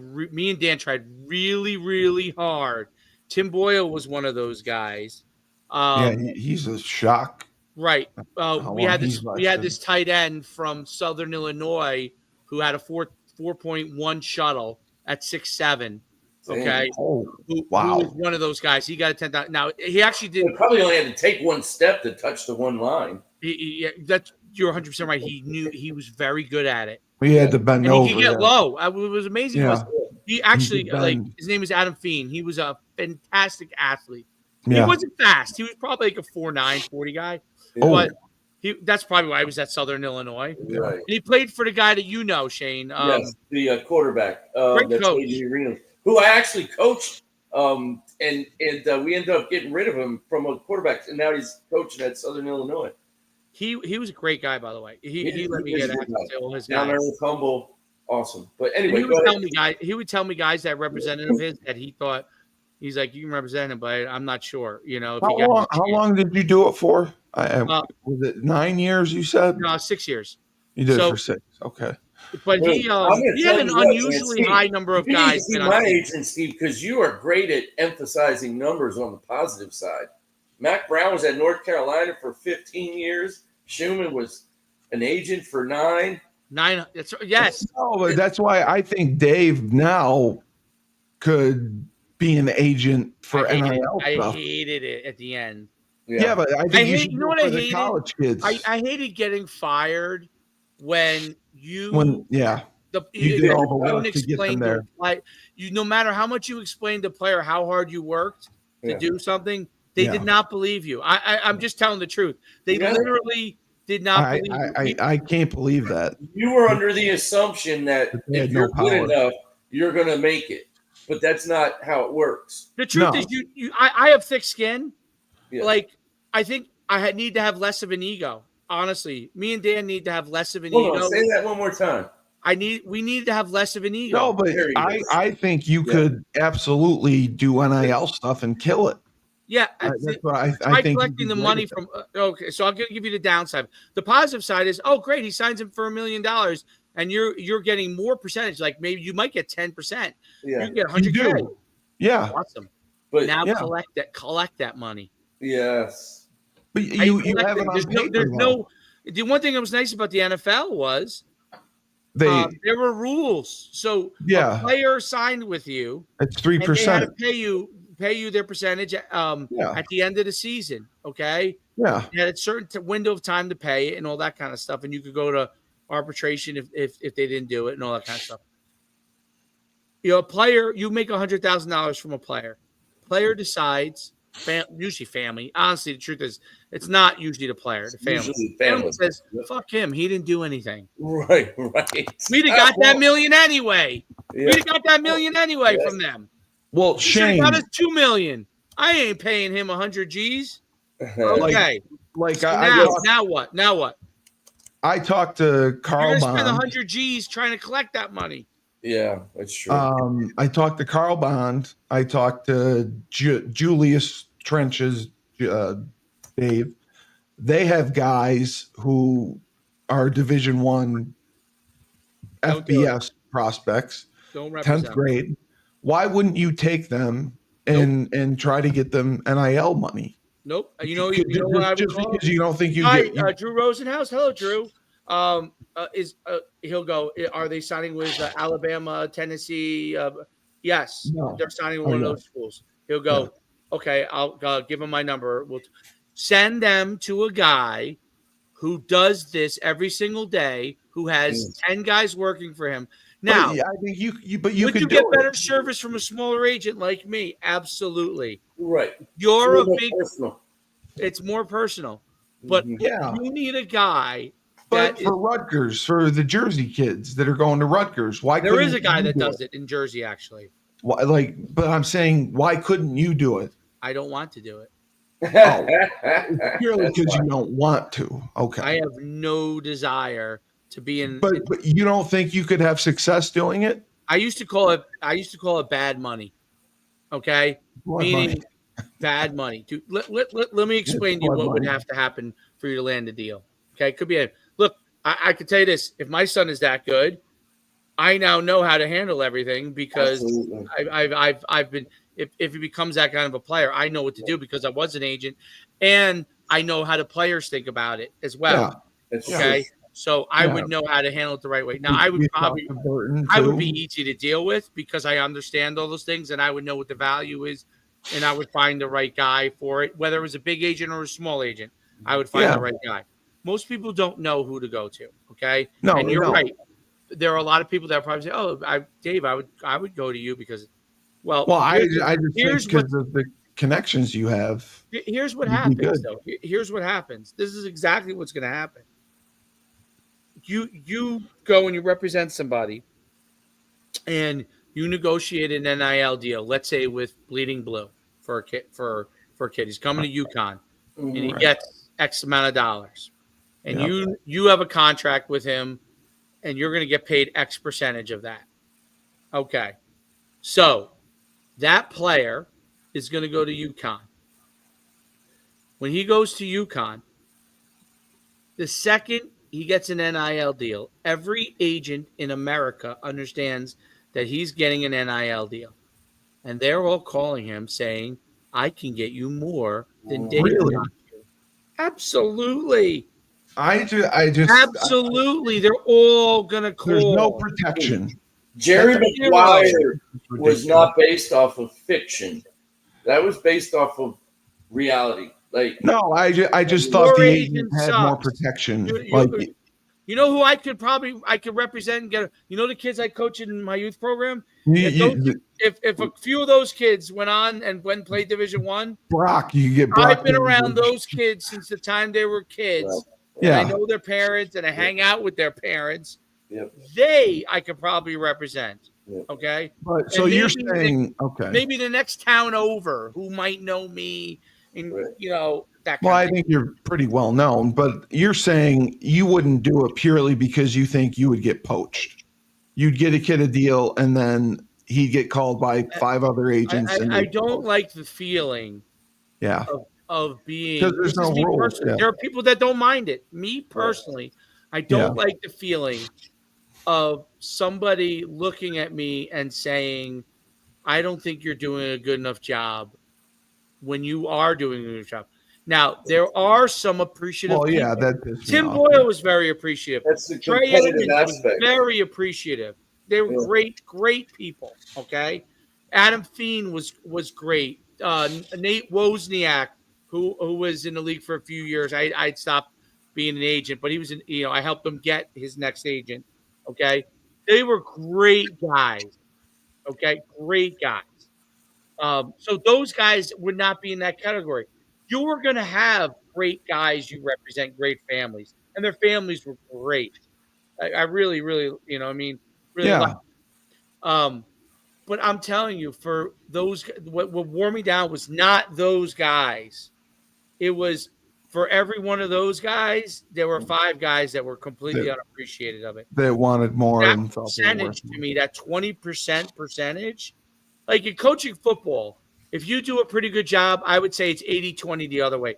80% of the people really like what you do, 20% of the people don't. That's a percentage that I can live with if I'm doing the best job I can. I can live with the fact that 20% of the people hate me. I could live with 50% of the people hating me. Right. It's hard to live with every day with 80% of the people thinking you're not doing a good job. Yeah. It's very hard.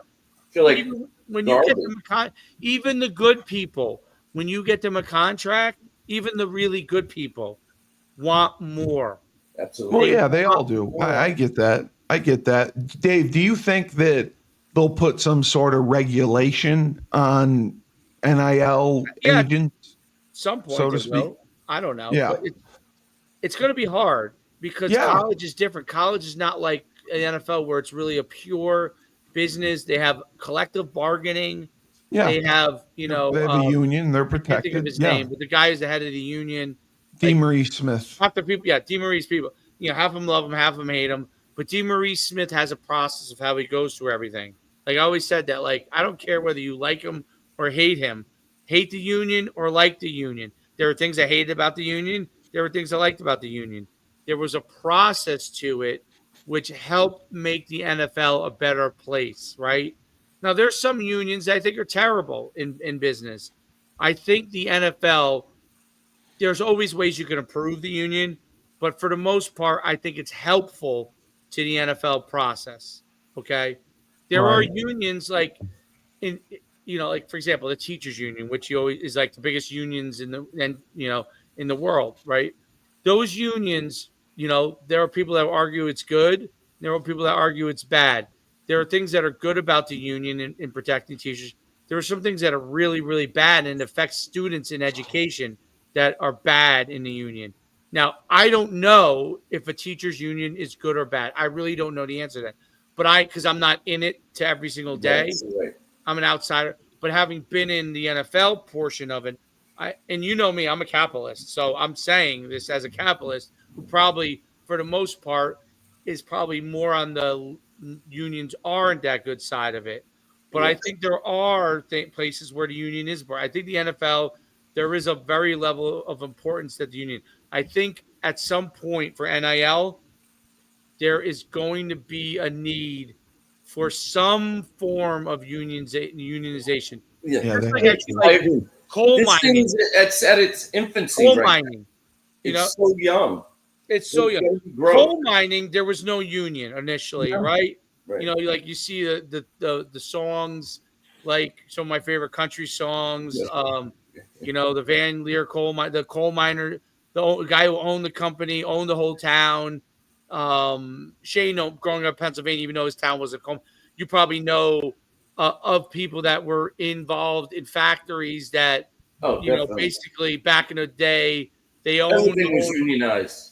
Right now, everything's unionized. Workers, coal miners.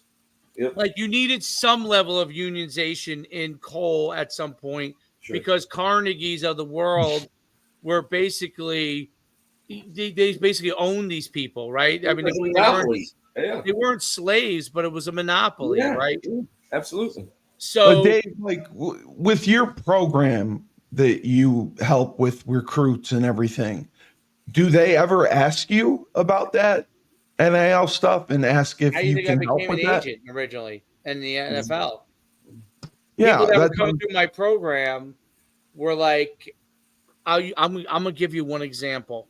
Eric Ebron. Okay, Yep. you know who Eric Ebron is. Yep. Yeah. Shane definitely knows North him. Carolina. He played in our Another one. war game.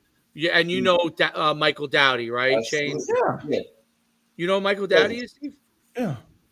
How do you know who Michael Dowdy is? Because you said so. Oh, okay. Great answer. Great answer.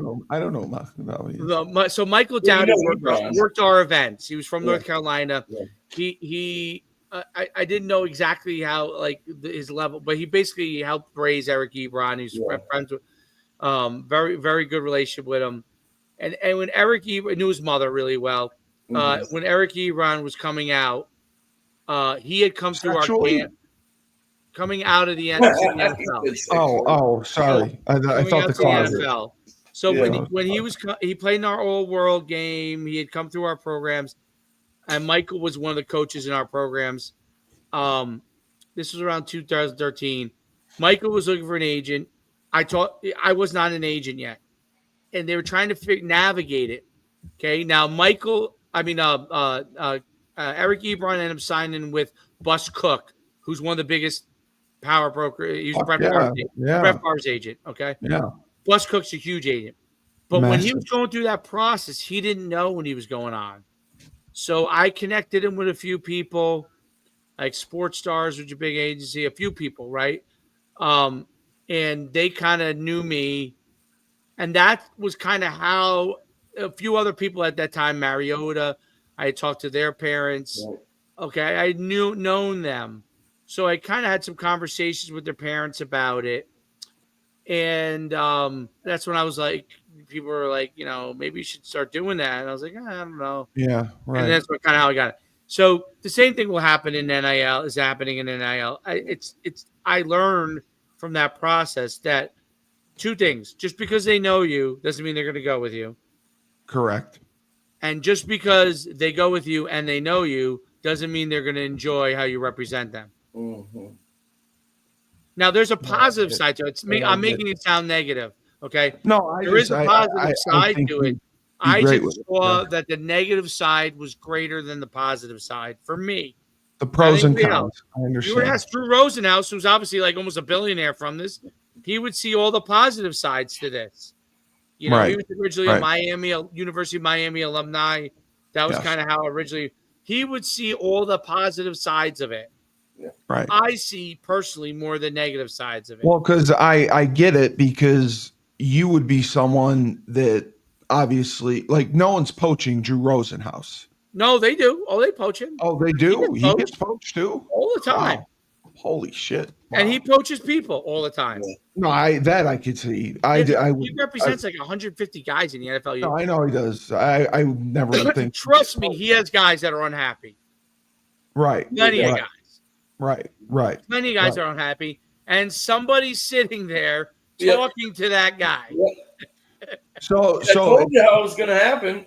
But Drew looks at it as I can't speak for Drew because I don't know him that well.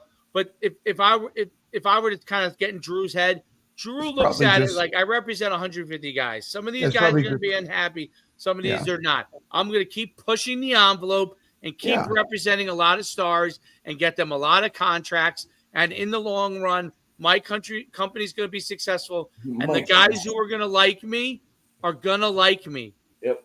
That's how he look. That's the positive way of looking at it. Yeah. And the guys who aren't going to like me aren't going to like me. And that's fuck them. As long as you're in the green and you're not in the freaking, on the bottom with the negative numbers, where at the end of the day, they don't care. He has guys he's friends with. Like Gronkowski loves him. Yeah. Like he thinks Drew Rosenhaus is the hands down. Yeah. Charles trying to go to the game. Okay, I'm gonna get off right now. But he doesn't. He doesn't do a lot of NIL. Drew Rosenhaus. I'll take him right now. All right. Yeah. He does not do. No, he does a lot of NIL. I've seen his. He does. Okay. Yeah, I deal with them because they're interested in people doing camps with you and stuff. So I know their roster. He's a lot of guys, and and he's got a lot of college guys. A lot. Okay. Yeah. The only reason I asked was Shank has some guys and Julius has some guys that are FBS level. So that's why their FBS level is not enough to maybe draw Drew. You know well, what I mean? no, Like, I mean you. I was thinking you. yeah. So for me, like, listen, if I was to ever do it again, I would want a team. Like, I would want to have you, Shane, Shank. I would want a team of guys that I know how I would do it. To work. But it would have to be a team of guys that were willing to. Basically, you're working for free, dude. Like, it's not like in the NFL. I was working for free until I got that check. Like, it's all pro bono. That is not for everybody. I'm just telling you. It's all commission. Guys are going to go and be like, I'm working for free. Yes, you are. And guess what? Commission. You may get fucked over by one of these guys that you're representing. And get zero. Yeah. Like that's the reality of it. I have to go in a minute. I want you guys to continue because you guys have a lot to talk about. But and then I'll you can just when you close out. I'll close out when I'm at the game. But the reality of the situation, and this is a great conversation. Are you going to a game? Yeah, I have to take Troy to a game right now. Okay. But the reality of it is really that you need a team, and you need everybody has to understand that the guy who's doing it is going to make the most money. Of course. But you have to operate as a team. The truth is you may all get no money, and you all are going to be working for free for a very long time. For a long time. So you get that first one. And you're going to be putting in a lot of time. I'm just telling you I'm just telling you, like, I know how it works because I'm an entrepreneur, and I've been willing to do that a lot, so I understand it. If guys who have had jobs, quote unquote, it's going to be hard for them to it's an adjustment. Function in that environment. Mm-hmm. Correct. It's a hard environment to like. It's not any one particular person, but let's say you were a teacher and you coached. You wanted to do this. It's going to be hard to understand you're not getting a paycheck. Yes. It's not. It's very hard. No, it's right. You never get a paycheck. Yeah. No, I mean, it's just like me when I started this until I started getting a couple sponsors. I was doing it for free. I wasn't getting money. It's a hard. It's tough. That's hard. Being an entrepreneur is hard. Yeah. Representing people who a lot of times may fuck you over, even if you know them really well. Right. That's money. Yeah. Okay. Money, big money changes everything. Changes the way people think about things. Absolutely. I don't change the way I think because of money. Okay, because I've been at the top and I've been at the bottom. Yeah, I mean, but I'm saying it changes people. People who haven't had money before. Yes, I'm telling you, it changes the way people think about things. 100%. It's 100%. Very, and having been in it, like I've worked with people that their parents were NFL players. Yeah, and it was hard for their kids to understand it. Yeah. And their parents were advising them properly. Right. Okay. But the kids. It's still hard for them to understand it. And now you're pushing it down to a younger age group where 19? Hell fucking no, I wouldn't understand that shit. No, I 100% would be like, what the fuck is this guy doing? He ain't doing a job. I mean, in 19, I had no shit. I get it. What I mean? Like, I get it. But I'm telling you, the only way to do it can be done if you go formulate a team of 6 or 7 guys that are willing to. No, I don't want to do it. I thought you would be good. I'm just making a point. You would be good at doing it. There's a way to do it. You got to do it that way, and everyone's got to be willing to go make nothing for a very long time. I understand. Okay. And and more than likely, one guy's going to say, "I'm responsible for bringing this guy. I should get more." Yeah. And he's going to get mad, and he's going to leave the group. And those guys are going to be your friend. Yes. Yeah. Understood. All right. And you got to separate. You got to be able to separate and not take it personal. Those guys are going to be your friend. It's hard. Yeah. All right. I've been an owner. Shane knows that. I've been an owner of a company. Those guys were my friends, dude. I know, man. They didn't get the pay raise they wanted. Yes. They didn't get the position they wanted. I'm telling you, they ain't my friends anymore. They don't want to even talk to me. On the dime. They hate me. Some of them hate me. Nobody hates. They don't know. They don't hate you. They and you know what's crazy though? I'm telling you, people hate don't me. understand what the work that you put in. And I understand why they hate. I understand from their perspective why they hate. Yes, and you don't take it personal though. No. That's the thing. It's business. No, it's business. It's business. But these are guys I enjoyed being around. I'm just telling you. Yeah. There were people that literally, if you were to mention my name to them, they would tell you, "Fuck that guy." Yeah. He's a dirtbag. He's an asshole. I'm telling you. Yeah. That's sad. It's the truth. Yeah. Business is how it is, dude. Business. No, I know. The NFL taught me. I didn't understand that part until I was in the NFL. Like, I always thought, like, why don't they like me anymore? When I was in the NFL, like, I learned very quickly why people. It doesn't have anything to do with you personally. It's just money. Now, for them, it's personal. They hate you. Yeah. But it's money, man. It's money. Yeah. It's money. No doubt. Husky Huddle. Are you good at 11 tomorrow, or did you want noon? Probably earlier is probably better. Okay. But I do got to run. I hate, dude. You guys are the best. I mean, if I didn't have to go, I would stay in for 4 more hours, and no one. I know, right? We missed Thanksgiving. Go ahead. Well, let me run. Just go ahead.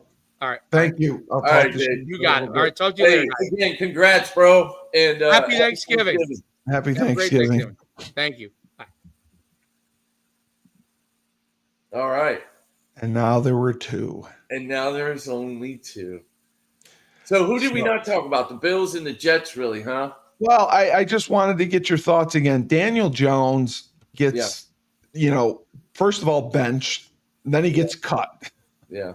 Well, they had to do that financially.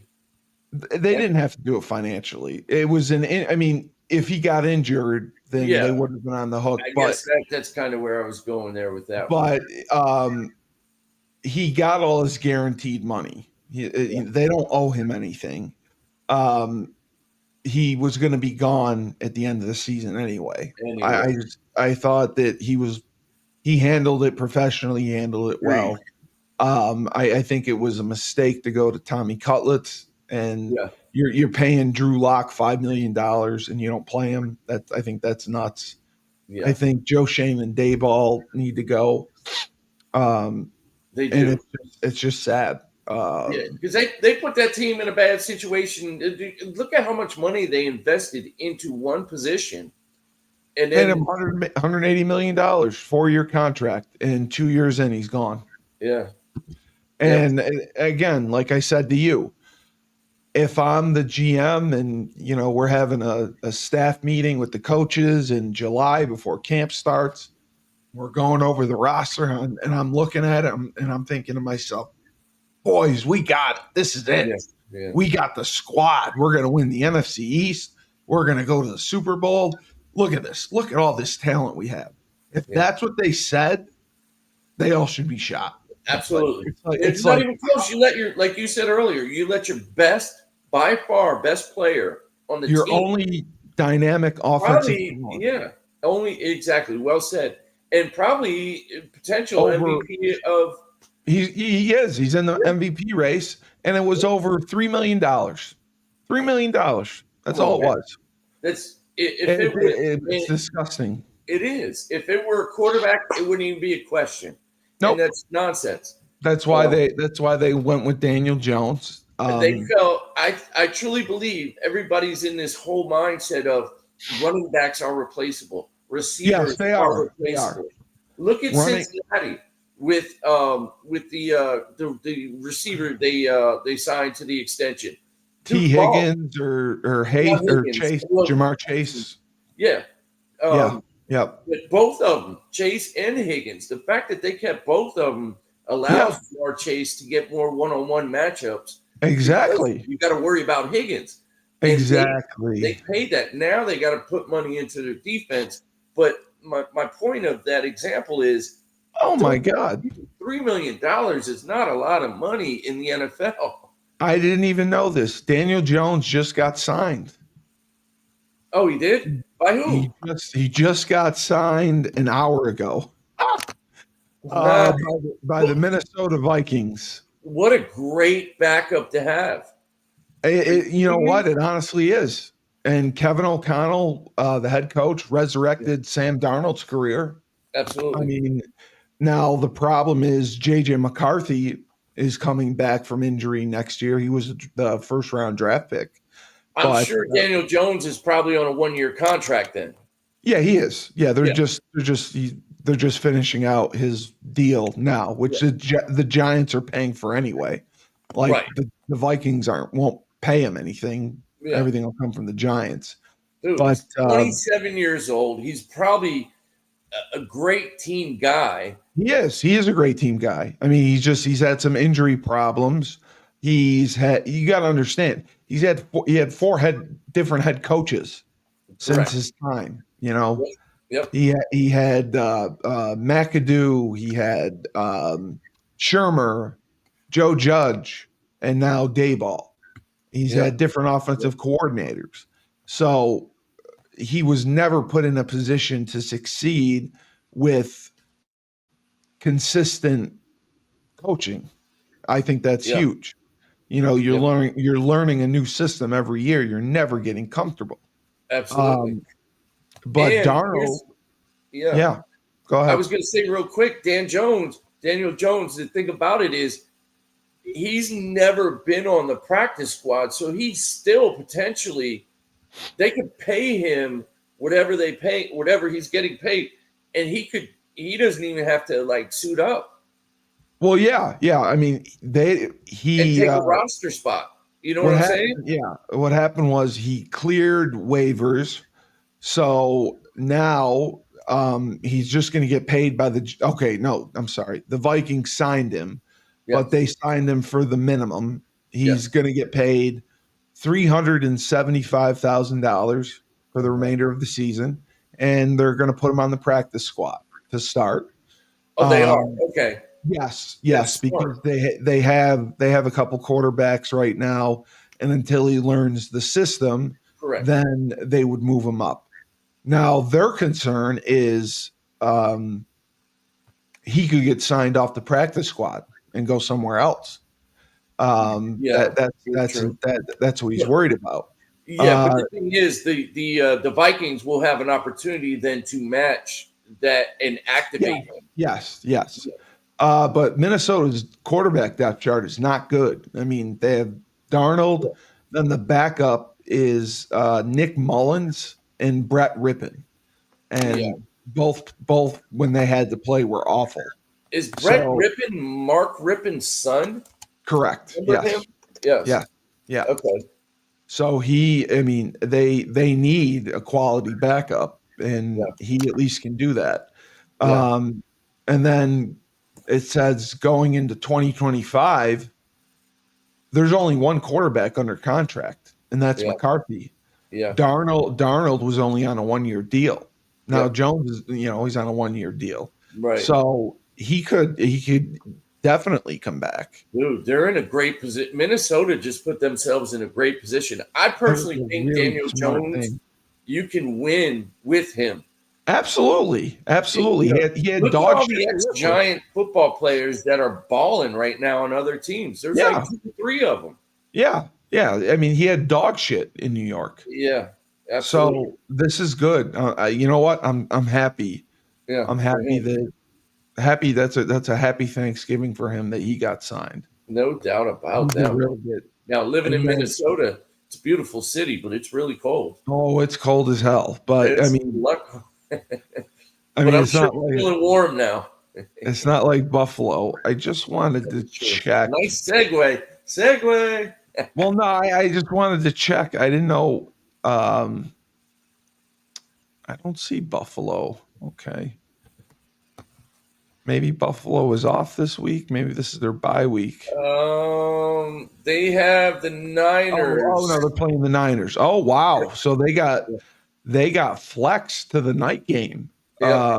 They're playing San Francisco. Mm-hmm. That's going to be a big one. They're -7 against San Francisco. But that's at home, though.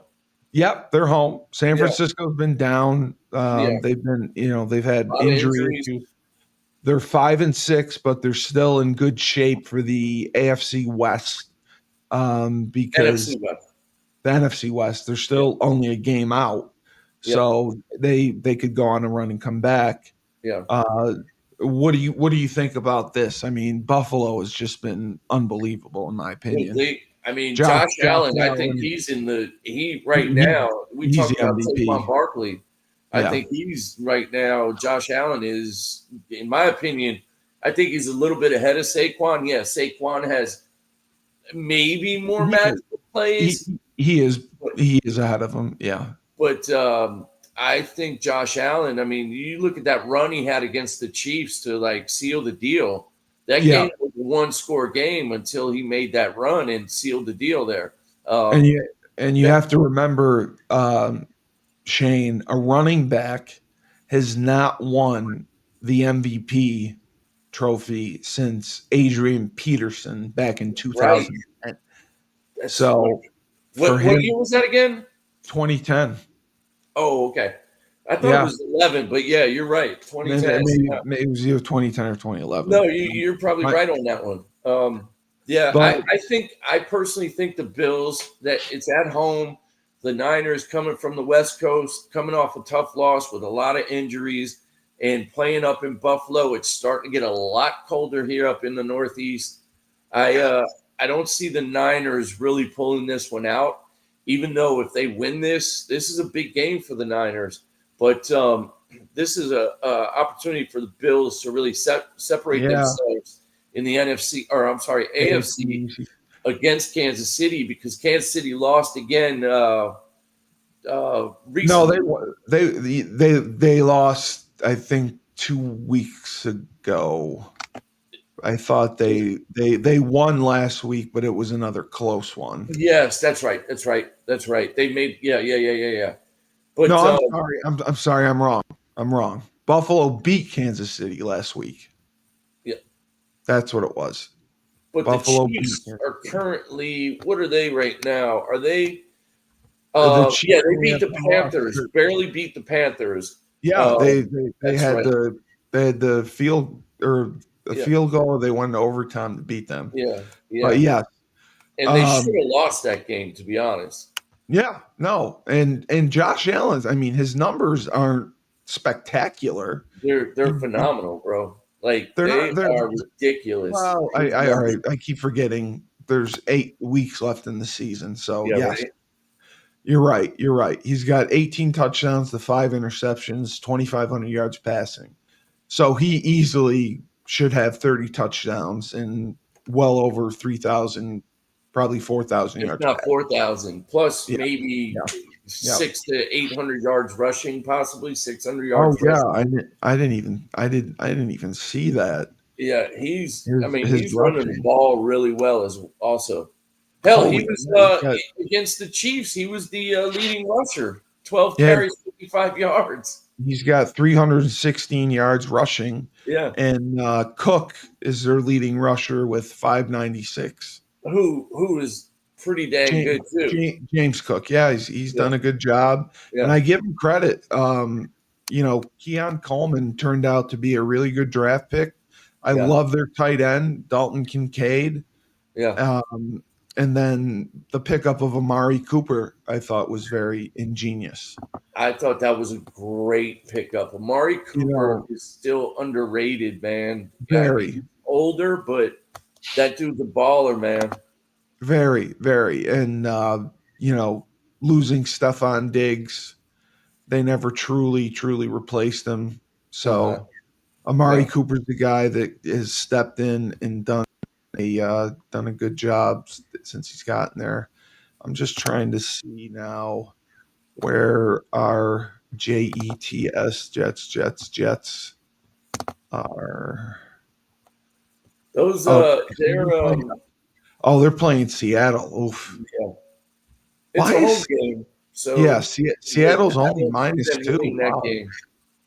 That's crazy. Seattle's only -2. I figured they'd be more. I agree. The Jets are 3-8. Wow. Yeah. So they'd have to go on a run to get into the mix. Rodgers has, he's got 20.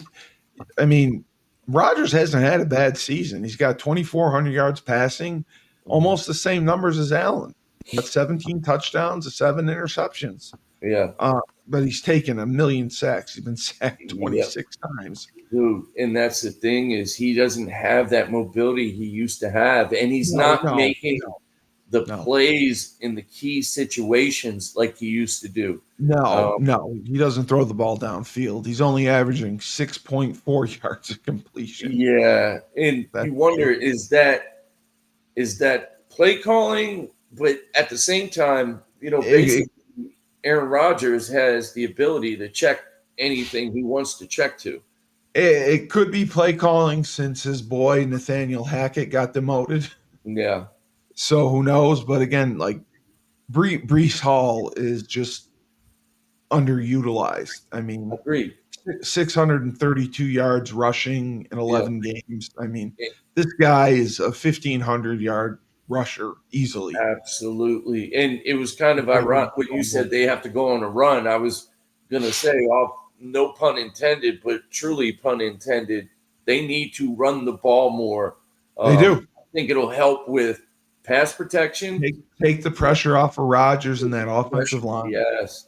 And it'll create, now teams will load the box up, and it creates one-on-one matchups with Devontae Adams. Yeah, exactly. I mean, Garrett Wilson is the leading receiver. He's done well. Alan Lazard, I know, is a Rodgers guy, but he's only played in 7 games. Yeah. Breece Hall is 46 catches. My God. Yeah. So they use him. Aaron's always been known to use his backs. He likes to throw. He likes to throw the backs out of the backfield. So, you look at Aaron Rodgers like against the Colts. I was looking at his stats. He 22 of 29. That's awesome. He played well. He played well. He had the game won. I mean, he didn't even throw for 200 yards, bro. Like no, that's not good. They don't throw it downfield. They don't throw it downfield. And I think that's just because they know they don't run the football, so teams are playing. They're playing. Coverage. They're playing up 100%. So the last thing I will ask you: Syracuse against number 6, Miami. Yeah, it's at the Dome. Dude, Miami's -11. Miami wins. They go to the ACC championship game. Yeah. Syracuse would have their best season since 2017, I believe. Yeah, they would be 9-3 with the victory. That's huge for them. I will say this: they're 4-3 in the conference. So, what do you think? Their Emory, their quarterback that they have. God, I can't think of his name. Kyle McCord. Yep. No, not Kyle McCord. Talk about Miami. Yes, he's outstanding. Yes, he is. This is going to be a fun game to. Is it Cam Ward? Is that Cam Ward? Thank you. Yes, that dude is balling right now. As well. He's a big guy. He's a senior, so and he's athletic as all hell. This will be a fun game to watch because hopefully, you think it'll be clicking. A shootout. You could see this game possibly being like a 40-30 some kind of a game, or high 30s, mid 30s, and it'll be interesting to see. I think the team who has the ball last, especially with it being at the Dome, there's going to be a lot of orange in the Dome with Syracuse and Miami playing. But the U, I think they pull it out, no doubt. I don't know if Syracuse is at that level yet. The ACC down. Yeah. I think the U beats the hell out of them. Because if they're in a barn burner with UConn and winning 31-24, where they could have easily lost, the U could come in there and just thrash them. So I don't think Syracuse's defense is going to be able to slow Cam Ward and the U down. No, and traditionally they never have. Yeah, exactly. And so lastly, I'll give you UConn and UMass. Yeah. UConn is a 10.5 point favorite over UMass, which I also call UMass. And UMass fired their head coach, Don Brown, good old Don Brown, who was a UConn guy, who was a DC for us, did a great Yeah. job. But I think, obviously, I think that UConn's going to go in there, take care of business, and get that 8th win. I do too. Beat the mass holes. Yeah. We've always had a good success against Massachusetts. So I'm with you on that one. I really believe. Heck, we might even cover the spread there, but 10.5. That's a good number. I think. No, I think we will. I think we will. Yeah, I They're think so at bad. least a 10-point win there. My hope is that they start Nick Evers. Yeah. Can't believe I'm saying that out loud. But maybe this is the competition where he can finally have a breakout game and Get show in us. his groove and get comfortable and whatnot. Because Yeah, ball game, definitely going to a ball game. Yep.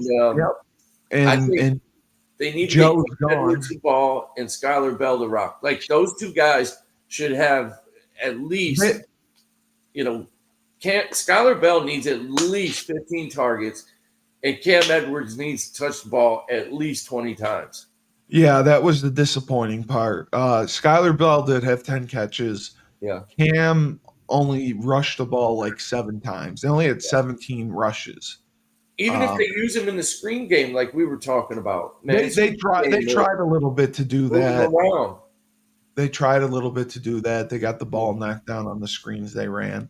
But I definitely think that Nick Evers needs to have a breakout game. Yeah. And use his legs. He needs to learn to use his legs, man. He's an athlete.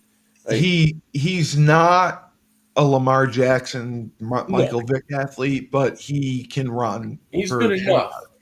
Yeah, he can pull the ball and go.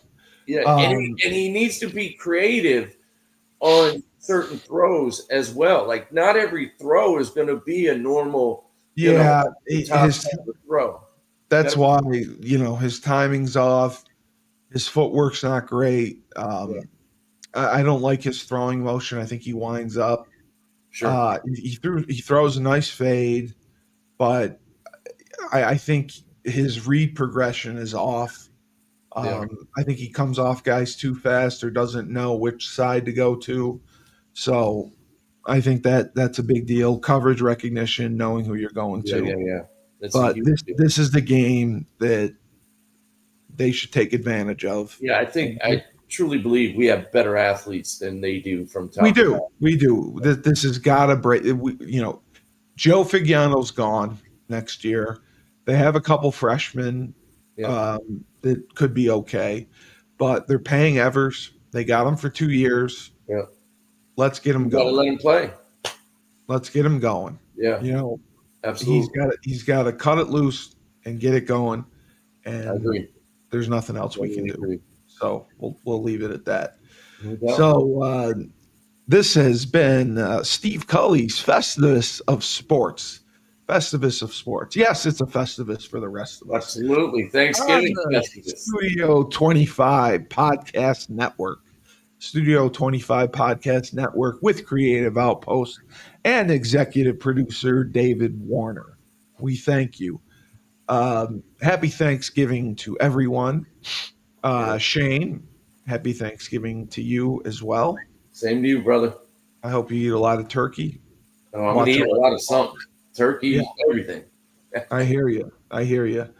And again, when life gives you lemons, don't make lemonade.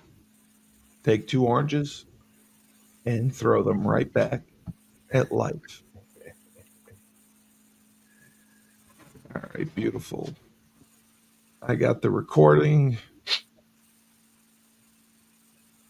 So I just have to record a new intro and then I can edit it and send it to the guy. Now he's got 2 episodes. So you want to do the intro now? I can't because it's on Dave's thing. Oh, I got you. Okay, so you're going to make Yeah, I'm just gonna do. I'll just do Like, an. He only uses audio anyway, so I'll just do an audio intro, got you, and brother. then he's good about editing it and going right into Very it. good. So, but All right, yeah, my man. we'll talk with you. Thank you again. Yeah, I'm glad we were able to get this done, man. I'll see you probably Tuesday. Yeah, yeah. I'm telling you, you got to get in the car and make a trip up here. I, You got to come. You got to come see us. Dude, I definitely would love to, want to. It's a crazy time right now, I crazy know. time. I But know. the I know. holidays now coming into effect too. I know. I Finally know. got some things taken care of. I need to take care of from a personal standpoint with other things and yada yada. But No, I know. I know. I know. But life is throwing me lemons, and I'm throwing no, oranges I out. know. I know they are. I know it. But Dave and I both believe that they should have you come work with Evers. Dude, I would We, love to. I absolutely would love to. I There's some was going to things I mention know it I to. can help correct. Yeah, Uh, I know. you I know, was going and, to mention it to Burton, and and have an objective perspective on it too. yeah, You know what I yeah. mean? He needs a true quarterback guy that can work with him in the off season Yeah, every day. yeah. And I said, pay him 75 grand, put him in a dorm somewhere, put him in an apartment, Let's and go. you can watch film with him. You can work him out. I mean, that's what Absolutely, he needs. man. That would be a dream right there. No, I know. That's what Dave and I were talking about. Yeah, Because all these quarterbacks have quarterback guru coaches yeah, that yeah, they yeah, work with yeah. Right, right. in the off season. So we don't, and he needs one, Yeah, and we're paying him, and he's with us whether we like it or not. He can't transfer absolutely. again. Yep. So let's focus on getting him better, True. and you could easily do that. Yeah. And I think Dave definitely should do NIL with all the with the Yeah, recruiting. that would be a good move. Hey, so here's I our didn't know. plug to UConn alum. We want to get Yeah, better next year. Let's do it. yeah, no, they watch it. Believe me. Yeah, I just yeah, I definitely think that you can go in there and work with him and get his footwork ready. You can the zone read stuff, the play action, the yeah, timing on the 3-step routes. That's yeah. all stuff he needs to work on. So Absolutely. that's what, and then I think Dave needs to be an NIL guy. Yeah, Anyone can do. I'll do it, but I yeah. think I think with the contacts he has, I think I didn't know they poach people like that. I had no idea it Yeah, was crazy like that. absolutely. Well, hey, But listen, brother, I'm going to get going myself. I yeah, got to get yeah. ready. I'm heading out here in about 30, 40 minutes. Have a happy Thanksgiving. I You talked to too. Carl Bond. He wants to do the show. Awesome. Really excited about it. Yeah, They're playing today, and then they're in the playoffs. that's right. But They're a Thanksgiving game. he's got 10 good kids who can play, Nice. and he would want to feature, and we can do that. Yeah, So, and then if you know of anyone else, um, that's a show that could do really well sure. and make money. I really believe that. So Here. I think that's a great idea from him, and Yeah. we'll do it. All Awesome, right. man. All right, All right. brother. I'll text you. You take care. All right, you too. Bye. Say.